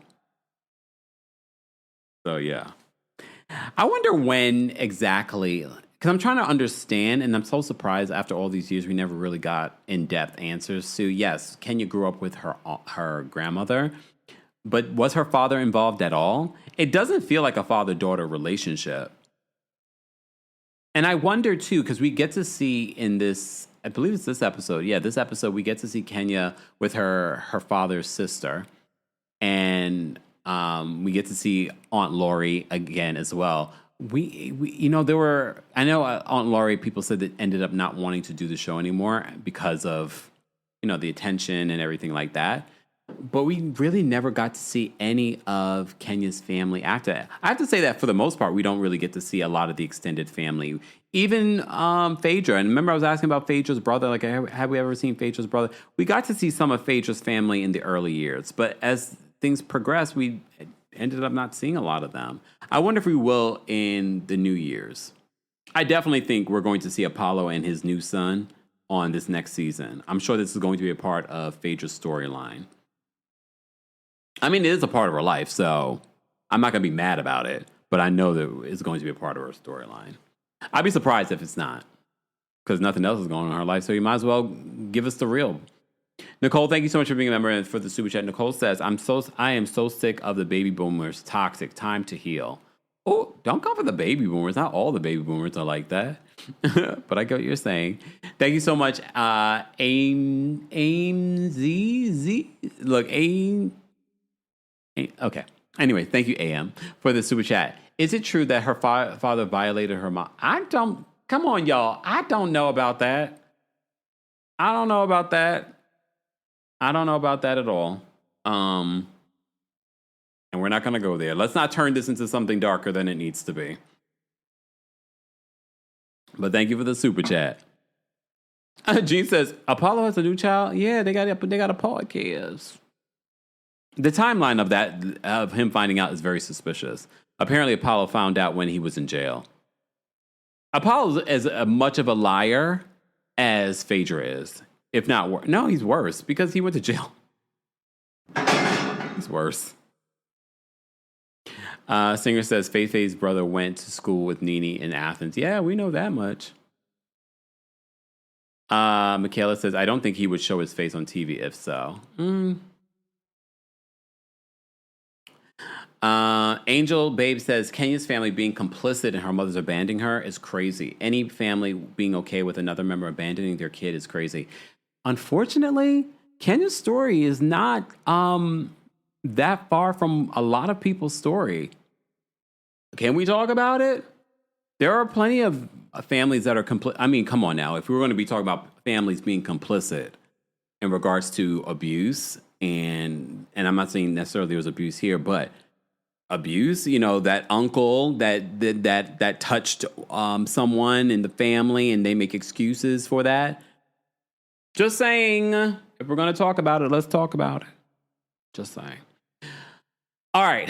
Before I even get to the rest of episode 11 and episode 12, I am going to drop the call link for our members. This is not a part of the membership, but become a member. There's all kinds of perks to being a member here on the Kempire YouTube channel. Head on over to teamkempire.com/join.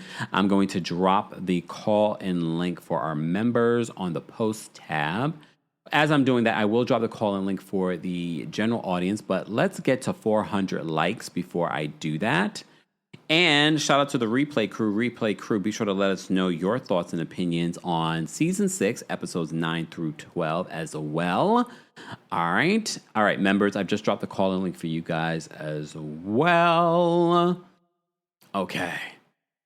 Sidebar, in regards to Real Housewives of Potomac T, I'm not going to get into too much, but I did see that Kiarna unfollowed Dr. Wendy. I wonder what happened during the season. They used to be so cool. Guess we'll have to wait and see. Look, if you come to the New York City show, I know Brooke says she has some tea to spill. Some tea was shared with me in regards to Potomac as well. I'm sure I will know more as well, so stay tuned. This is why you got to come to the show or get a ticket. Just saying.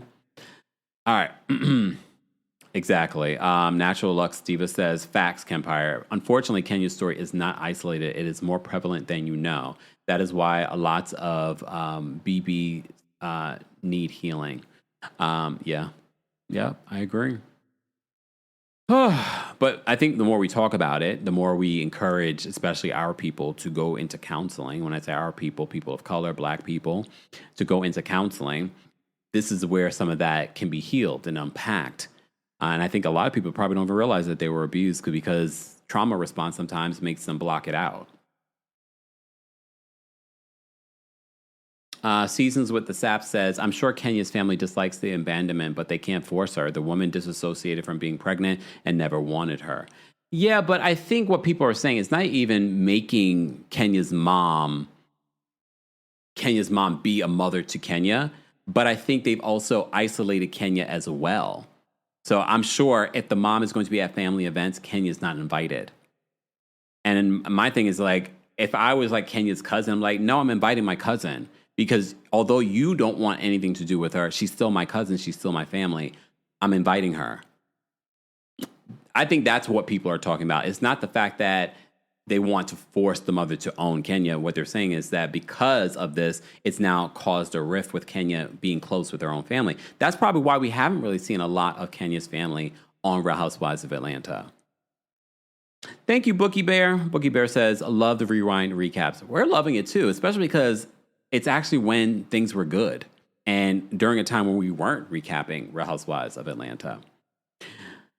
Mama Allie says, I've been in counseling my whole life because of my childhood trauma. I'm all for counseling for everyone. Yeah, it's important. I think it's definitely important.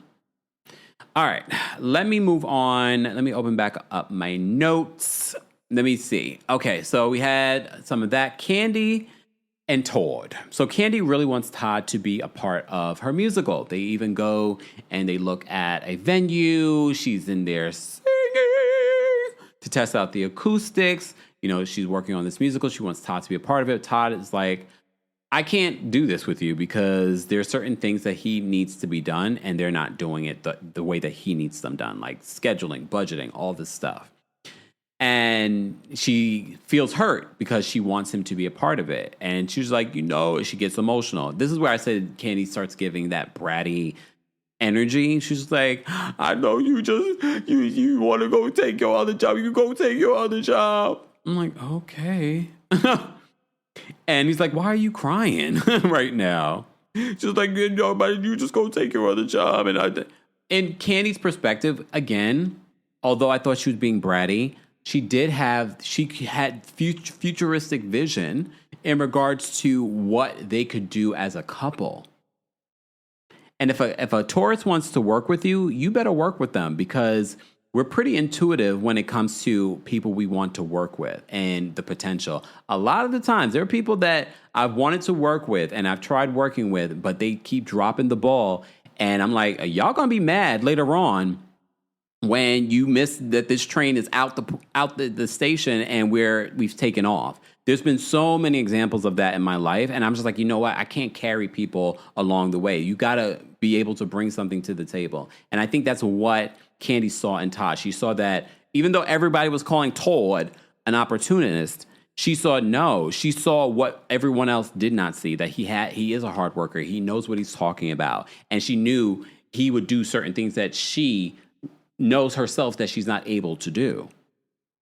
And I think that's what she saw in him. And she wanted to work with him, but he was sort of like, I think also Todd not only wanted to make his own money, he also didn't want it to fall into what Mama Joyce was calling him, an opportunist. And I think that was part of the reason why he didn't want to work with her. Kay says, you should always take opportunities if you can. You should. But I find like you can't give everybody opportunities. This is why I really try not to work with friends, family, and things like that, because a lot of times I don't know what it is. Maybe because they're just not as passionate as you are. Teresa said Kandi saw his potential. She did. And I think Todd honestly wanted to just do stuff on his own, because especially with Mama Joyce. If Mama Joyce didn't cause what she caused, I think he probably would have been more into it. Ooh. Ms. Parker says Kandi and Todd talked about this during their episode on the series Black Love on OWN. I would have to see the clip of that. Ooh, Saintly Iconic Soul says, I wish my Taurus was like that, but he's not, unfortunately. Wait, I need you to explain that. Like, I need to understand the perspective that you're trying to give me here. Saintly. And what's your sign? You know what? Here we go, Josh. Josh says, when I see a billionaire, I will be taking the opportunity. You twisted if you don't take opportunities. I think people also, a lot of the reason why people don't take opportunities, it's not just because they're lazy. It's more so they are insecure about their own abilities. And they have a lack-minded consciousness. And I've seen that. I've seen that in some of my friends that, you know, they still, because they grew up in a certain way and instilled certain things. And I'm a strong believer that if you can, and I've said this to like my own siblings too, like you can't stay stuck in a lack-minded consciousness if you keep you're saying that you want to elevate and have this certain type of lifestyle. And it's not necessarily to be a millionaire or billionaire. It's saying you want a certain lifestyle. It's like you can't say that you want a certain lifestyle, but you're still conducting your life like in another lifestyle. If you want those two worlds to mesh, if you want to manifest that life, you have to not just believe it and feel it. You have to really move like that. You can't move with a lack-minded consciousness. You can't move like, oh, I can't pay my rent. I can't do. And no one's saying that you need to spend anything. It's more about feeling that way. But anyway, Jean says, scared of failure. That's me. That's a lot of Tauruses. That's why we take our time with a lot of stuff before we move forward. But that's where I feel like Todd being a Leo, I'm not sure what his other stuff is what I think helped push Kandi and elevated Kandi. Like Kandi, yes, she was very successful, but there's a lot of stuff that she probably would have never done. A restaurant, she probably would have never done it because there's so many people that start restaurants and they fail. Okay? See, look, Controversy of Diamond says, thank you for this message. I needed this. Look, V says I needed this. See? A lot of people, I'm telling you, I've had that conversation with people before. You know, I used to manage an artist. I've had that conversation with them. I was like, I can't want for you more than you want for yourself. And I'm telling you, when you look at these people's lives, because they haven't gotten out of that lack-minded consciousness, their lives have stalled. And that's not shade. It is what it is. It's a fact. All right. Josh says, I feel that I'm scared of the emotions after failure. But here's the thing. Those emotions after a, quote, failure, you've labeled it a failure. Those emotions after a failure, you've chosen. You've connected the emotions to that failure. Because, and I remember it was Dr. Maya Angelou that said this. I can't remember the exact way that she said it. but you can look at that failure very differently. I'll tell you this story and then we'll move on very quickly. Before I left the law firm, it was like the last year. It was right before the pandemic. It was probably like 2019. I was like, you know what? I wanted to get out of the law firm. I mean, I didn't want to step out on faith and do this 100%. So I was like, I want to get into the tech world. I want to work in the tech world. I want to get into that because I just like the feel of that. I was like, and plus it would be something different. I wanted to elevate. There was no growth at the law firm. So I went and I interviewed. I went through this whole interview process, blah, blah, blah, blah. And it was like it was going to be an elevated title and this and that. And I was like, I'm going to be in the tech world. It's going to be a real techie. You can wear jeans to work. No more business casual. Fine. I didn't get the job. And I was so disappointed that I didn't get the job. Like, I was disappointed. I was mad. I was just like, oh. And then I said to myself, eventually, because you got to feel your feelings. But eventually, I got over it. But then the universe always gives you the answer. Because later on, because I knew someone who had recommended me for the job. I knew someone who ended up working there. That company ended up being bought out by another company. I'm sure people lost their jobs. My friend lost her job at the time. So all of it had a purpose. And mind you, I would have gotten into it. Who knows what my life would have been working at that company. Then the pandemic happened. And I'm sure that affected the company. I don't even think that company is even in existence anymore. Well, no, it's not. It was bought out by another company. So that failure wasn't a failure.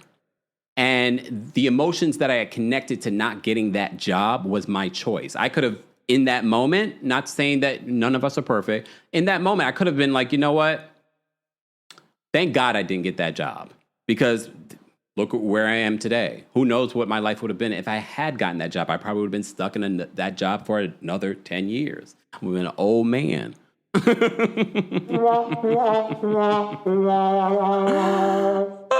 Okay.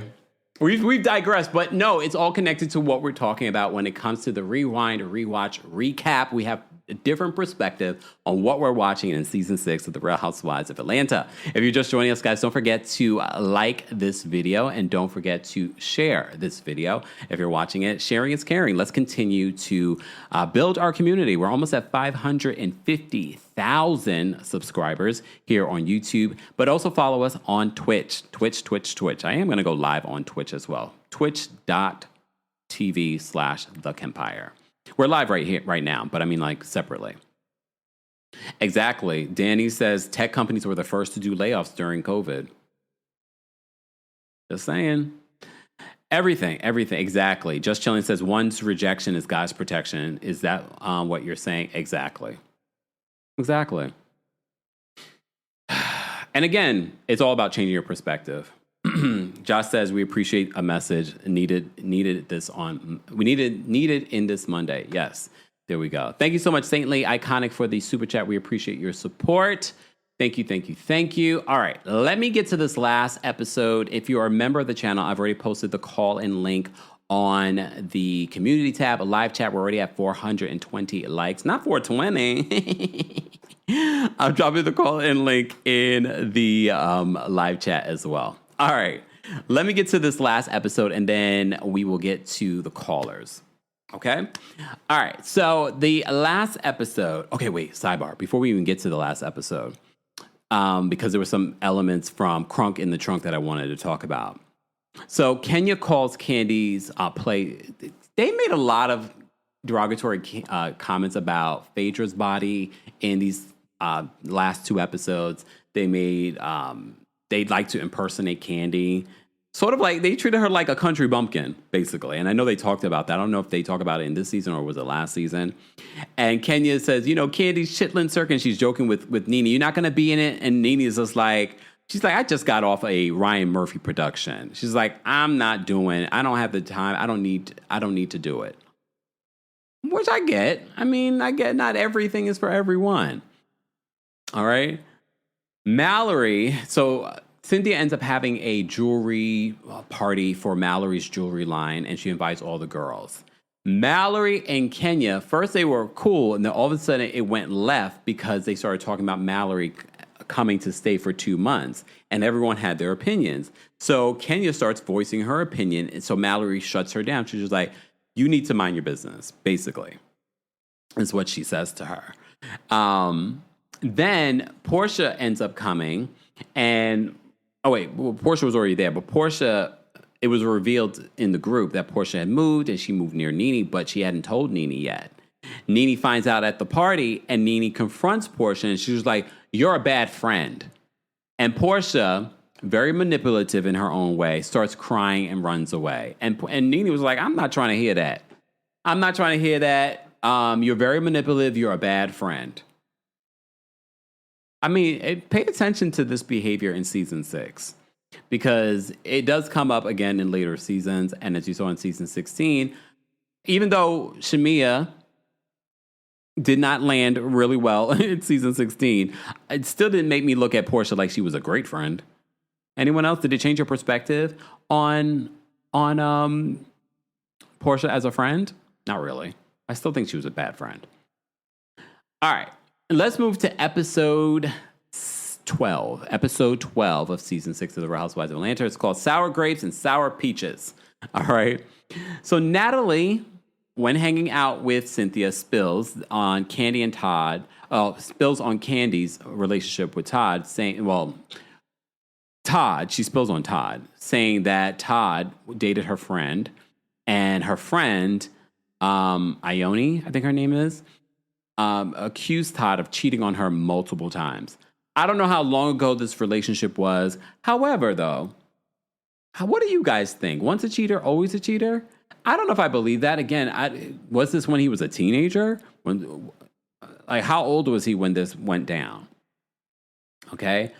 But then Natalie goes on to say that Todd she didn't say opportunist, but basically she said he was a hustler and he would always try to find himself in a better situation to better himself.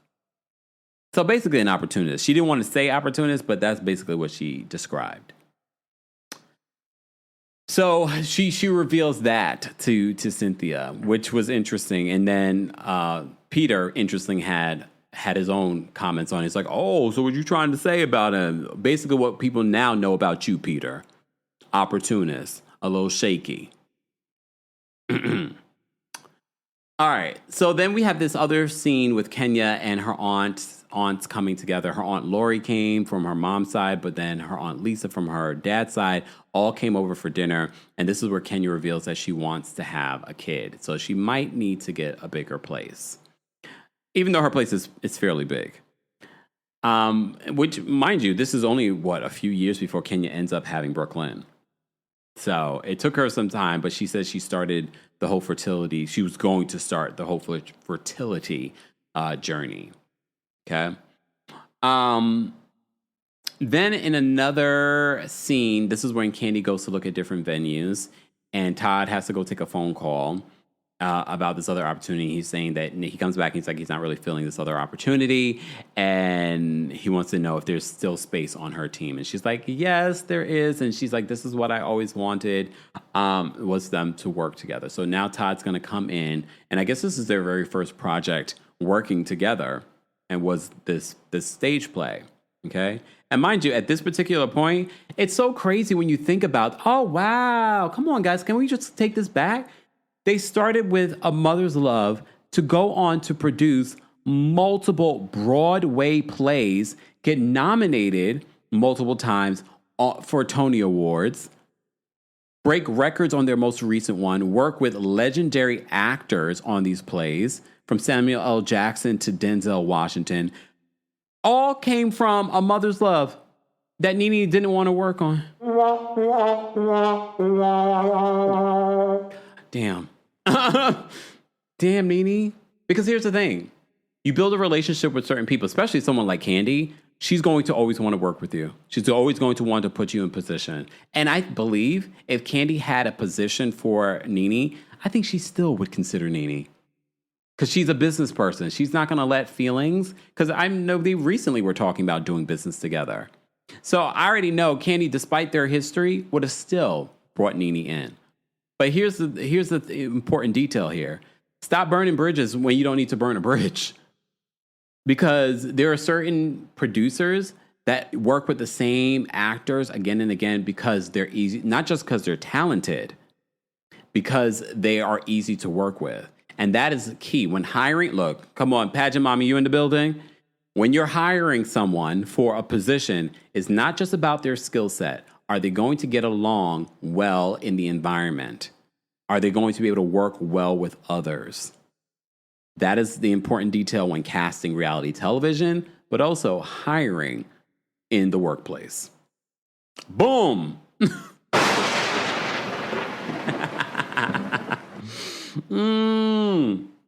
But you see how far they've come from A Mother's Love in season 6 to now they've produced multiple Broadway shows, breaking Broadway records and Tony nominations. And they're working on another Broadway play. Okemia says, don't burn bridges you may need to cross later. Just saying. It's true. It's so true. Okay. All right. But someone like me will build my own bridge. Might take a little bit longer, but I don't burn bridges like that. Okay? I just tell the truth, and sometimes the truth hurts some people. All right. Right? I've said this before, V. Spencer. V. Spencer says she would. Nene said that she would never leave a Ryan Murphy production to join a Candy Burris production. And now Ryan Murphy doesn't utilize her the way he utilizes his people over and over and over again. Which I'm surprised, because Nene was good on The New Normal. She was good on Glee. Hold on. Queen Shamama says, as I'm scheduled to do interviews Friday to add to my team, everyone is qualified. Can you fit in with us? See? I know that's right, Shamama. Queen D Shamama. Just Chilling says, Candy did bring Nene on, and she made that comment to the heckler that got her fired. Huh? I don't remember what you're talking about. Ooh, Keith says, now Nene isn't working with any production. Power of the tongue.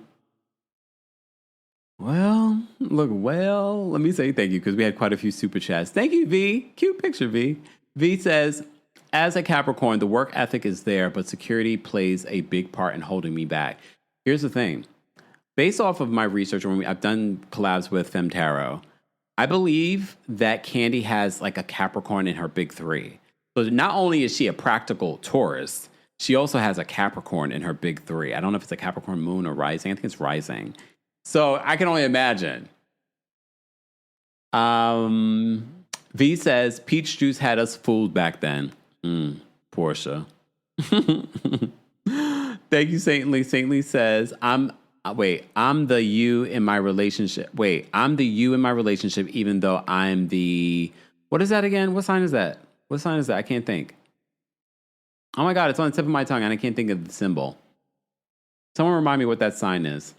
Bernice, thank you so much for the super chat. Bernice says, I wouldn't say once a cheater, always. I think if they do believe they can get away with it, then they will do it again. But only a few really do it once.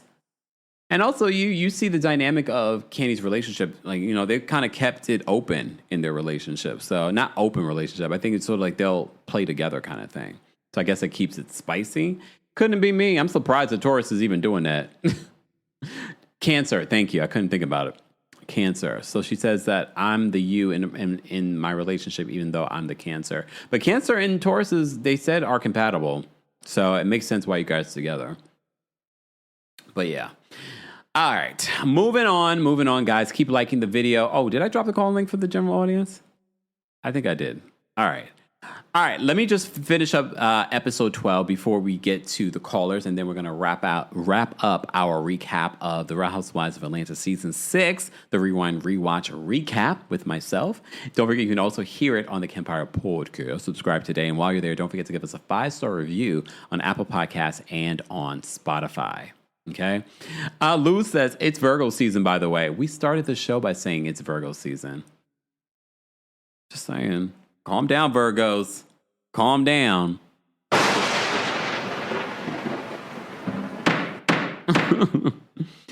All right. So Natalie spilled that tea. Kenya met up with her aunts. Candy looked at venues with Todd. Todd's joined the team. The group then takes a trip, and this is where we get to see Marlo. This wasn't our first time seeing Marlo, right? Did we see Marlo in season 5? Isn't that when we saw Marlo? Well, we get to see Marlo this might be Marlo's first season. I can't remember. You guys will correct me in the chat. So we get to meet Marlo. Marlo joins the group, and Marlo's already starting trouble. Okay? Nene was like, Marlo, you know Kenya. You guys both go to Miss Lawrence. We get to see Miss Lawrence quite a few times during this season as well. Okay? So we get to see Marlo. So once they head on over to, mind you, in the Sprinter there, Cynthia is spreading all kinds of the rumors and the tea and sharing with the group what Natalie said about Todd. Okay? And Kenya's like, who is this? Okay, Marlo's first season was wait, okay, I'm seeing mixed information. Some people saying season 4. Some people are saying season 3. Season 4, the Africa trip with Sheree. Oh yeah, I forgot about that when they were going. I almost forgot. But I guess maybe they gave her a little bit of a break. Okay, thank you. I see. It's all coming back to me now. Sorry. Superstar 7 says she sat out season 5 for making that homophobic comment. There we go. Thank you for reminding us. Okay. Chef Lorraine says Marlo entered in season 4. Yeah, I was pretty sure this wasn't the first time, but okay. Africa with the her and Sheree. All right, so they get to the vineyard, all right, and they're looking at the vineyard. They're hanging out. The ladies are. I have to say, there's a good chemistry with the season 6 cast, okay? Because even though they weren't necessarily tight with each other, they meshed well together. The chemistry with this cast was really good. So Natalie says that she got married to Christopher Williams in Vegas. Here's the thing. I have to call Kenya out. Kenya started with Natalie. And I don't know how people are going to try and rewrite history. No. Based on what we're watching in this episode 12 of season 6, Kenya started with Natalie. She's like, that's not what I heard. I heard that, he used to refer to you as his common law wife. And she was like, what? So it gets a little heated between Kenya and Natalie in that moment. And Natalie's like, he's told me a few things about you that I can mention too. And she was like, well, there's a few things that everybody that was on, I guess, whatever tour she was on with Christopher Williams could say. All right. So I thought that was really interesting that Kenya started it. And then when it comes back up a little bit later on, where Natalie talks about knowing Todd and how that he was some sort of opportunist, comes up again later. Well, Kenya brings it up. That she was like, oh, you called Todd an opportunist. So they end up going back and forth because Candy's sort of like, wait, what? What's going on right now?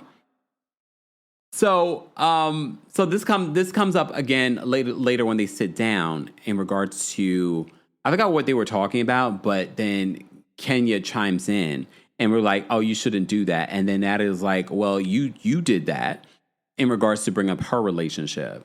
And Phaedra's like, if you're not married, you shouldn't talk about anyone's marriage. All right. So that's when Kenya spills the tea on what Natalie was saying about Todd being an opportunist. And Candy, you know what Nene said on that Sprinter? Don't nobody talk about my man, my mama, or my food, when she was mimicking Candy. So Candy was like, I must be it, the it girl. He can stop with me because if you guys are talking about me like this, and he's some sort of opportunist. So, you know what I mean? So that's how episode 12 ends, is that scuff up between Natalie and Kenya. But again, here's the thing. Kenya started it. So when Natalie talks about the whole knowing Todd situation and Kenya tries to chime in and like, oh, you can't do that. I'm like, girl, you started this. No one else started this but you, Kenya. I'm sure production, I'm sure Carlos appreciated in that moment you being a force multiplier in that moment to start this, stir things up. But you started this and you came at her relationship out of nowhere. Out of nowhere. But again, this is Housewives. This is something that they do. Oh, Superstar 7 says Kenya was in her feelings over her former situationship wifeys being in the group. I'd feel some type of way too, not gonna lie. Bernice, thank you so much for the super chat. Bernice says cancers are not loyal, so sadly we don't last. Wow, Bernice, not her reading the cancers. I don't know about that. I don't know if I would say that. I definitely think they can be loyal. I mean, you know how I feel about cancers. But then there's that. Oh, you know what I will say? Nene made a lot of sense because Nene was definitely the voice of reason during the back and the forth, especially when talking about the whole opportunist. Nene was like, don't try and water it down now, Natalie. Because Natalie's like, oh, I never called him an opportunist. I said, he tries to get in where he can fit in. And like she was doing all this other stuff. And Nene was the one to say, don't try and water it down now, Natalie. And I was like, well, you have to give it to Nene. She was definitely the voice of reason. There are a lot of really great qualities of Nene in these early seasons. Yes, Nene started to feel herself a little bit later on, but I can appreciate her in these moments. Oh, Kay says, my mom is a Cancer and she's been loyal to her detriment. See? Oh, not a Scorpio with a Cancer mom. All right. Thank you, Bernice, for the super chat. She says, it's cool because you can't keep a Taurus down. Bernice has been burned by a Cancer, y'all. So she said what she said, and she's standing on it. All right. So if you are a member of the channel, I did drop the call-in link for you guys in the live chat and on the post tab as well. So I'm going to get to some of the callers. Don't forget the opinions of the callers do not represent the opinions of myself, the Kempire LLC, or our sponsors, and everything that they say is alleged. And we're still talking about the season 6 of the Real Housewives of Atlanta. All right. This is a part of our new series, the Rewind, Rewatch, Recap with Kempire, which you can also hear on the Kempire podcast, where you can also become a part of our new paid podcast subscription on Apple, Club Kempire. I dropped a nice, juicy episode talking about everything that went down in D.C. The tea that I dropped in D.C. can also be found there. There's a free 3-day trial, so be sure to check that out. All right, let's move on to Cynthia. Cynthia, what did you want to share? Nice meeting you in D.C. Nice meeting you too, Kempire. How are thee? I'm well. How are you? Fine. I just purchased your tickets for the live stream New York. Thank you. And I also wanted to those that are still undecided about going by themselves, I went by myself and I met what's her name? Future MD. That's who I sat with. Natalie. Yeah. And we're both Cancers. Loyal. No.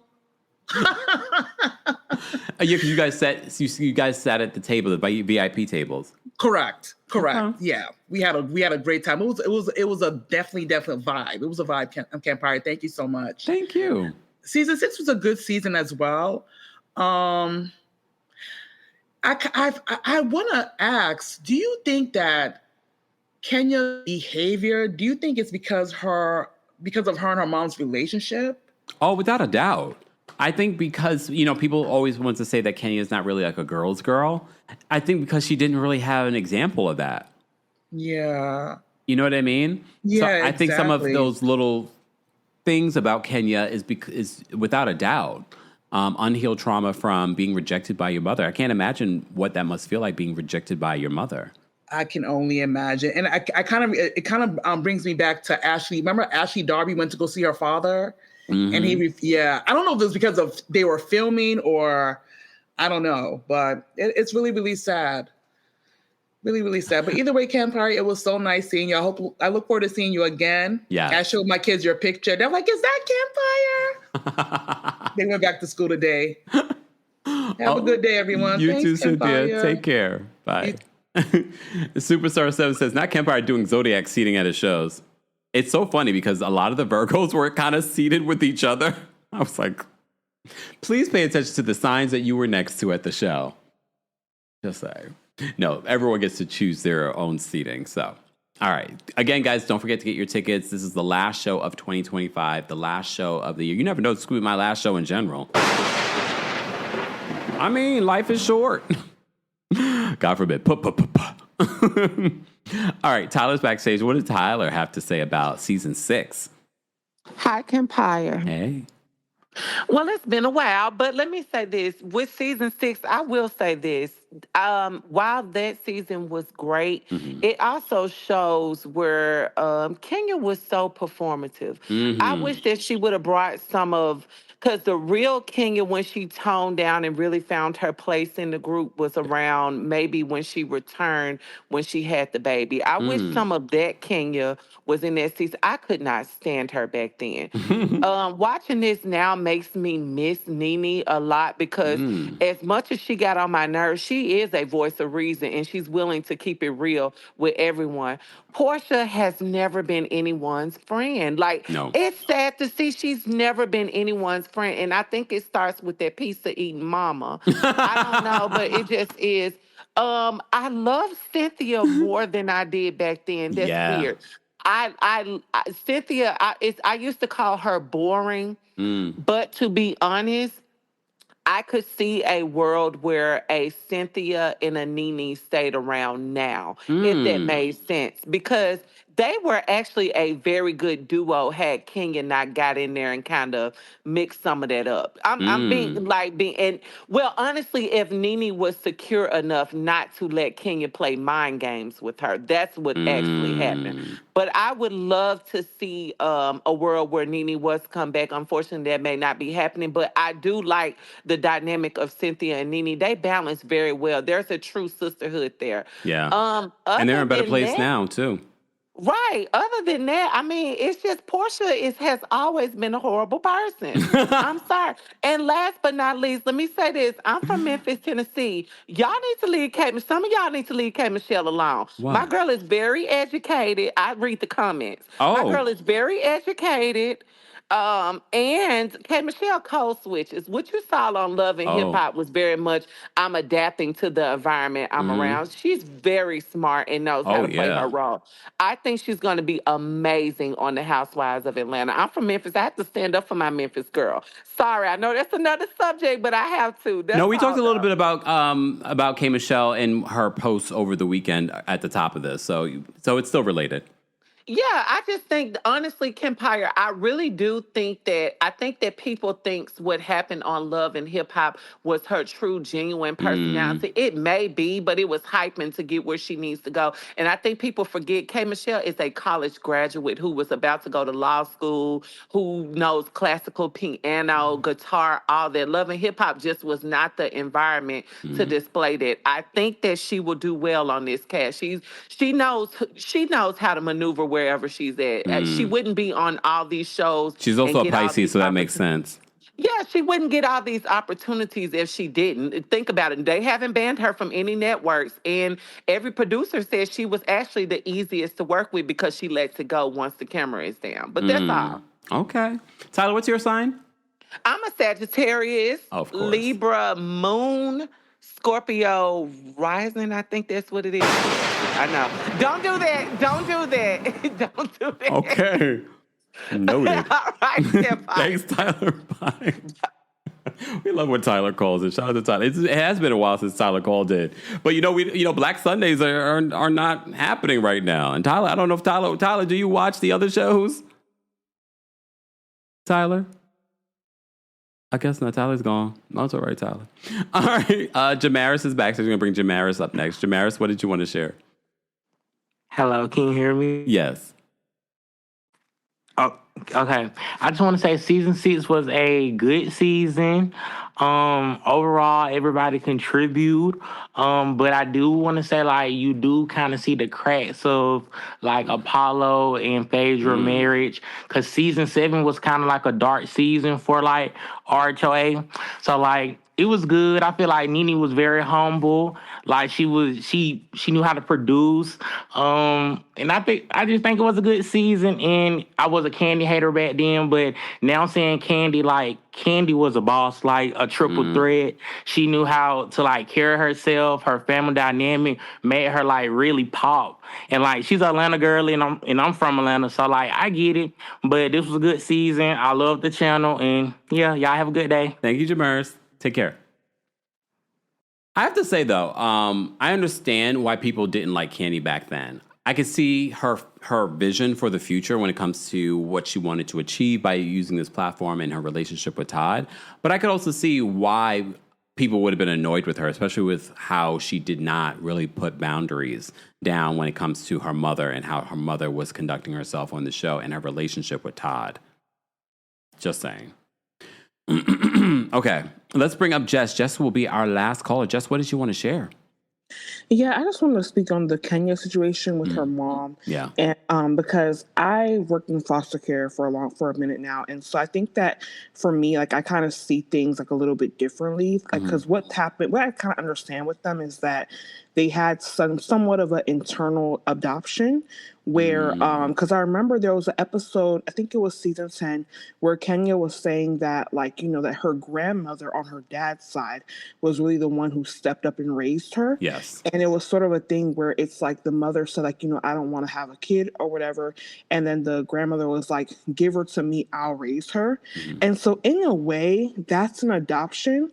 And, you know, when we think about the other options apart from adoption, such as, you know, and so it's sort of a thing where it's like people sort of like have these choices. And if you're saying that someone has a choice to adopt, to give a child to adoption, then it's their way of saying that they don't consent to being a parent and they don't consent to the existence in a way. And so I think that for her, like she's also not like, from what I understand, Kenya alluded that she's not mentally there all the way either. So I think that like there is this method of her wanting to, you know, sort of like, I guess like dissociate and act as if like she's never had a child before. Yeah. And I think that Aunt Lori's presence in her life is just a way for her to stay connected to her mother's side and to say like, hey, like I'm here for you and everything. Yeah. And I think that's like Aunt Lori, she was sort of like later on, of course we'll see, she was like, don't knock on her door. Like it's her right. And Kenya's sort of like, it's my right to have access to her. But if we think about terminating parental rights, you really don't have that right in a way. So I think that for me, like that's where I kind of understand things a little bit. But yeah. Okay. Thank you, Jess, for sharing that perspective. No problem. Have a great day. You too. Bye. All right. I think that's important. There's so much that's unanswered when it comes to that Kenya and her mother's situation.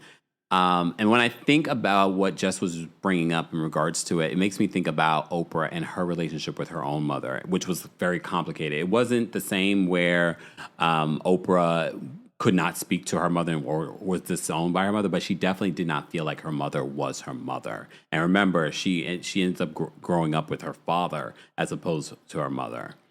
So this happens to a lot of people, but everyone reacts very differently to this. And I would definitely consider this like childhood trauma. You know what I mean?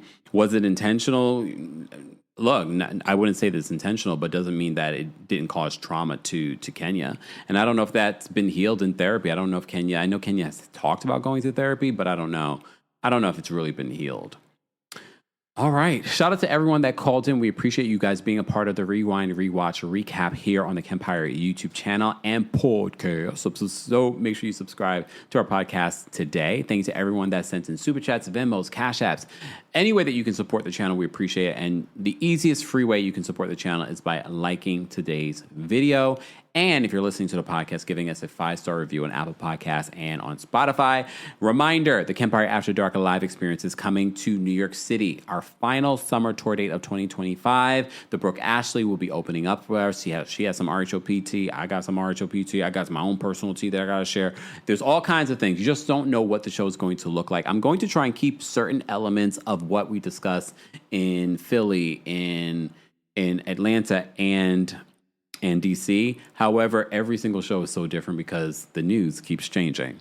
So make sure you guys get your tickets today if you're going to be in New York City or will be in New York City or want to be in New York City. Or this show exclusively has a live stream option. So go get your tickets today for that. All ticket information will be available in the description. Thank you to our King's Guards. Thank you to our channel members. Become a member today at TeamKempire.com/join. And of course, thank you to our subscribers. And those of you still not subscribed, you're missing out, but that's on you. All right. I hope you guys have a great rest of your day. Thank you so much, RC, for the super chat. RC says, well, Candy clocked Kenya as to why she was after Natalie in the reunion. Well, we didn't get to reunion yet, RC. We're taking it moment by moment, okay? Kenya used to be involved with Christopher Williams, and she didn't know that she was a side chick. P.S. Most cancers are very loyal, just saying. Yeah, I don't know cancers to not be. Let me look. Bernice, thank you so much for the super chat. Bernice says, Kempire, all the cancers speaking loyalty are female. I can't with you guys. Lord have mercy. Peyton, I see you called in last minute. What do you want, Peyton? Peyton?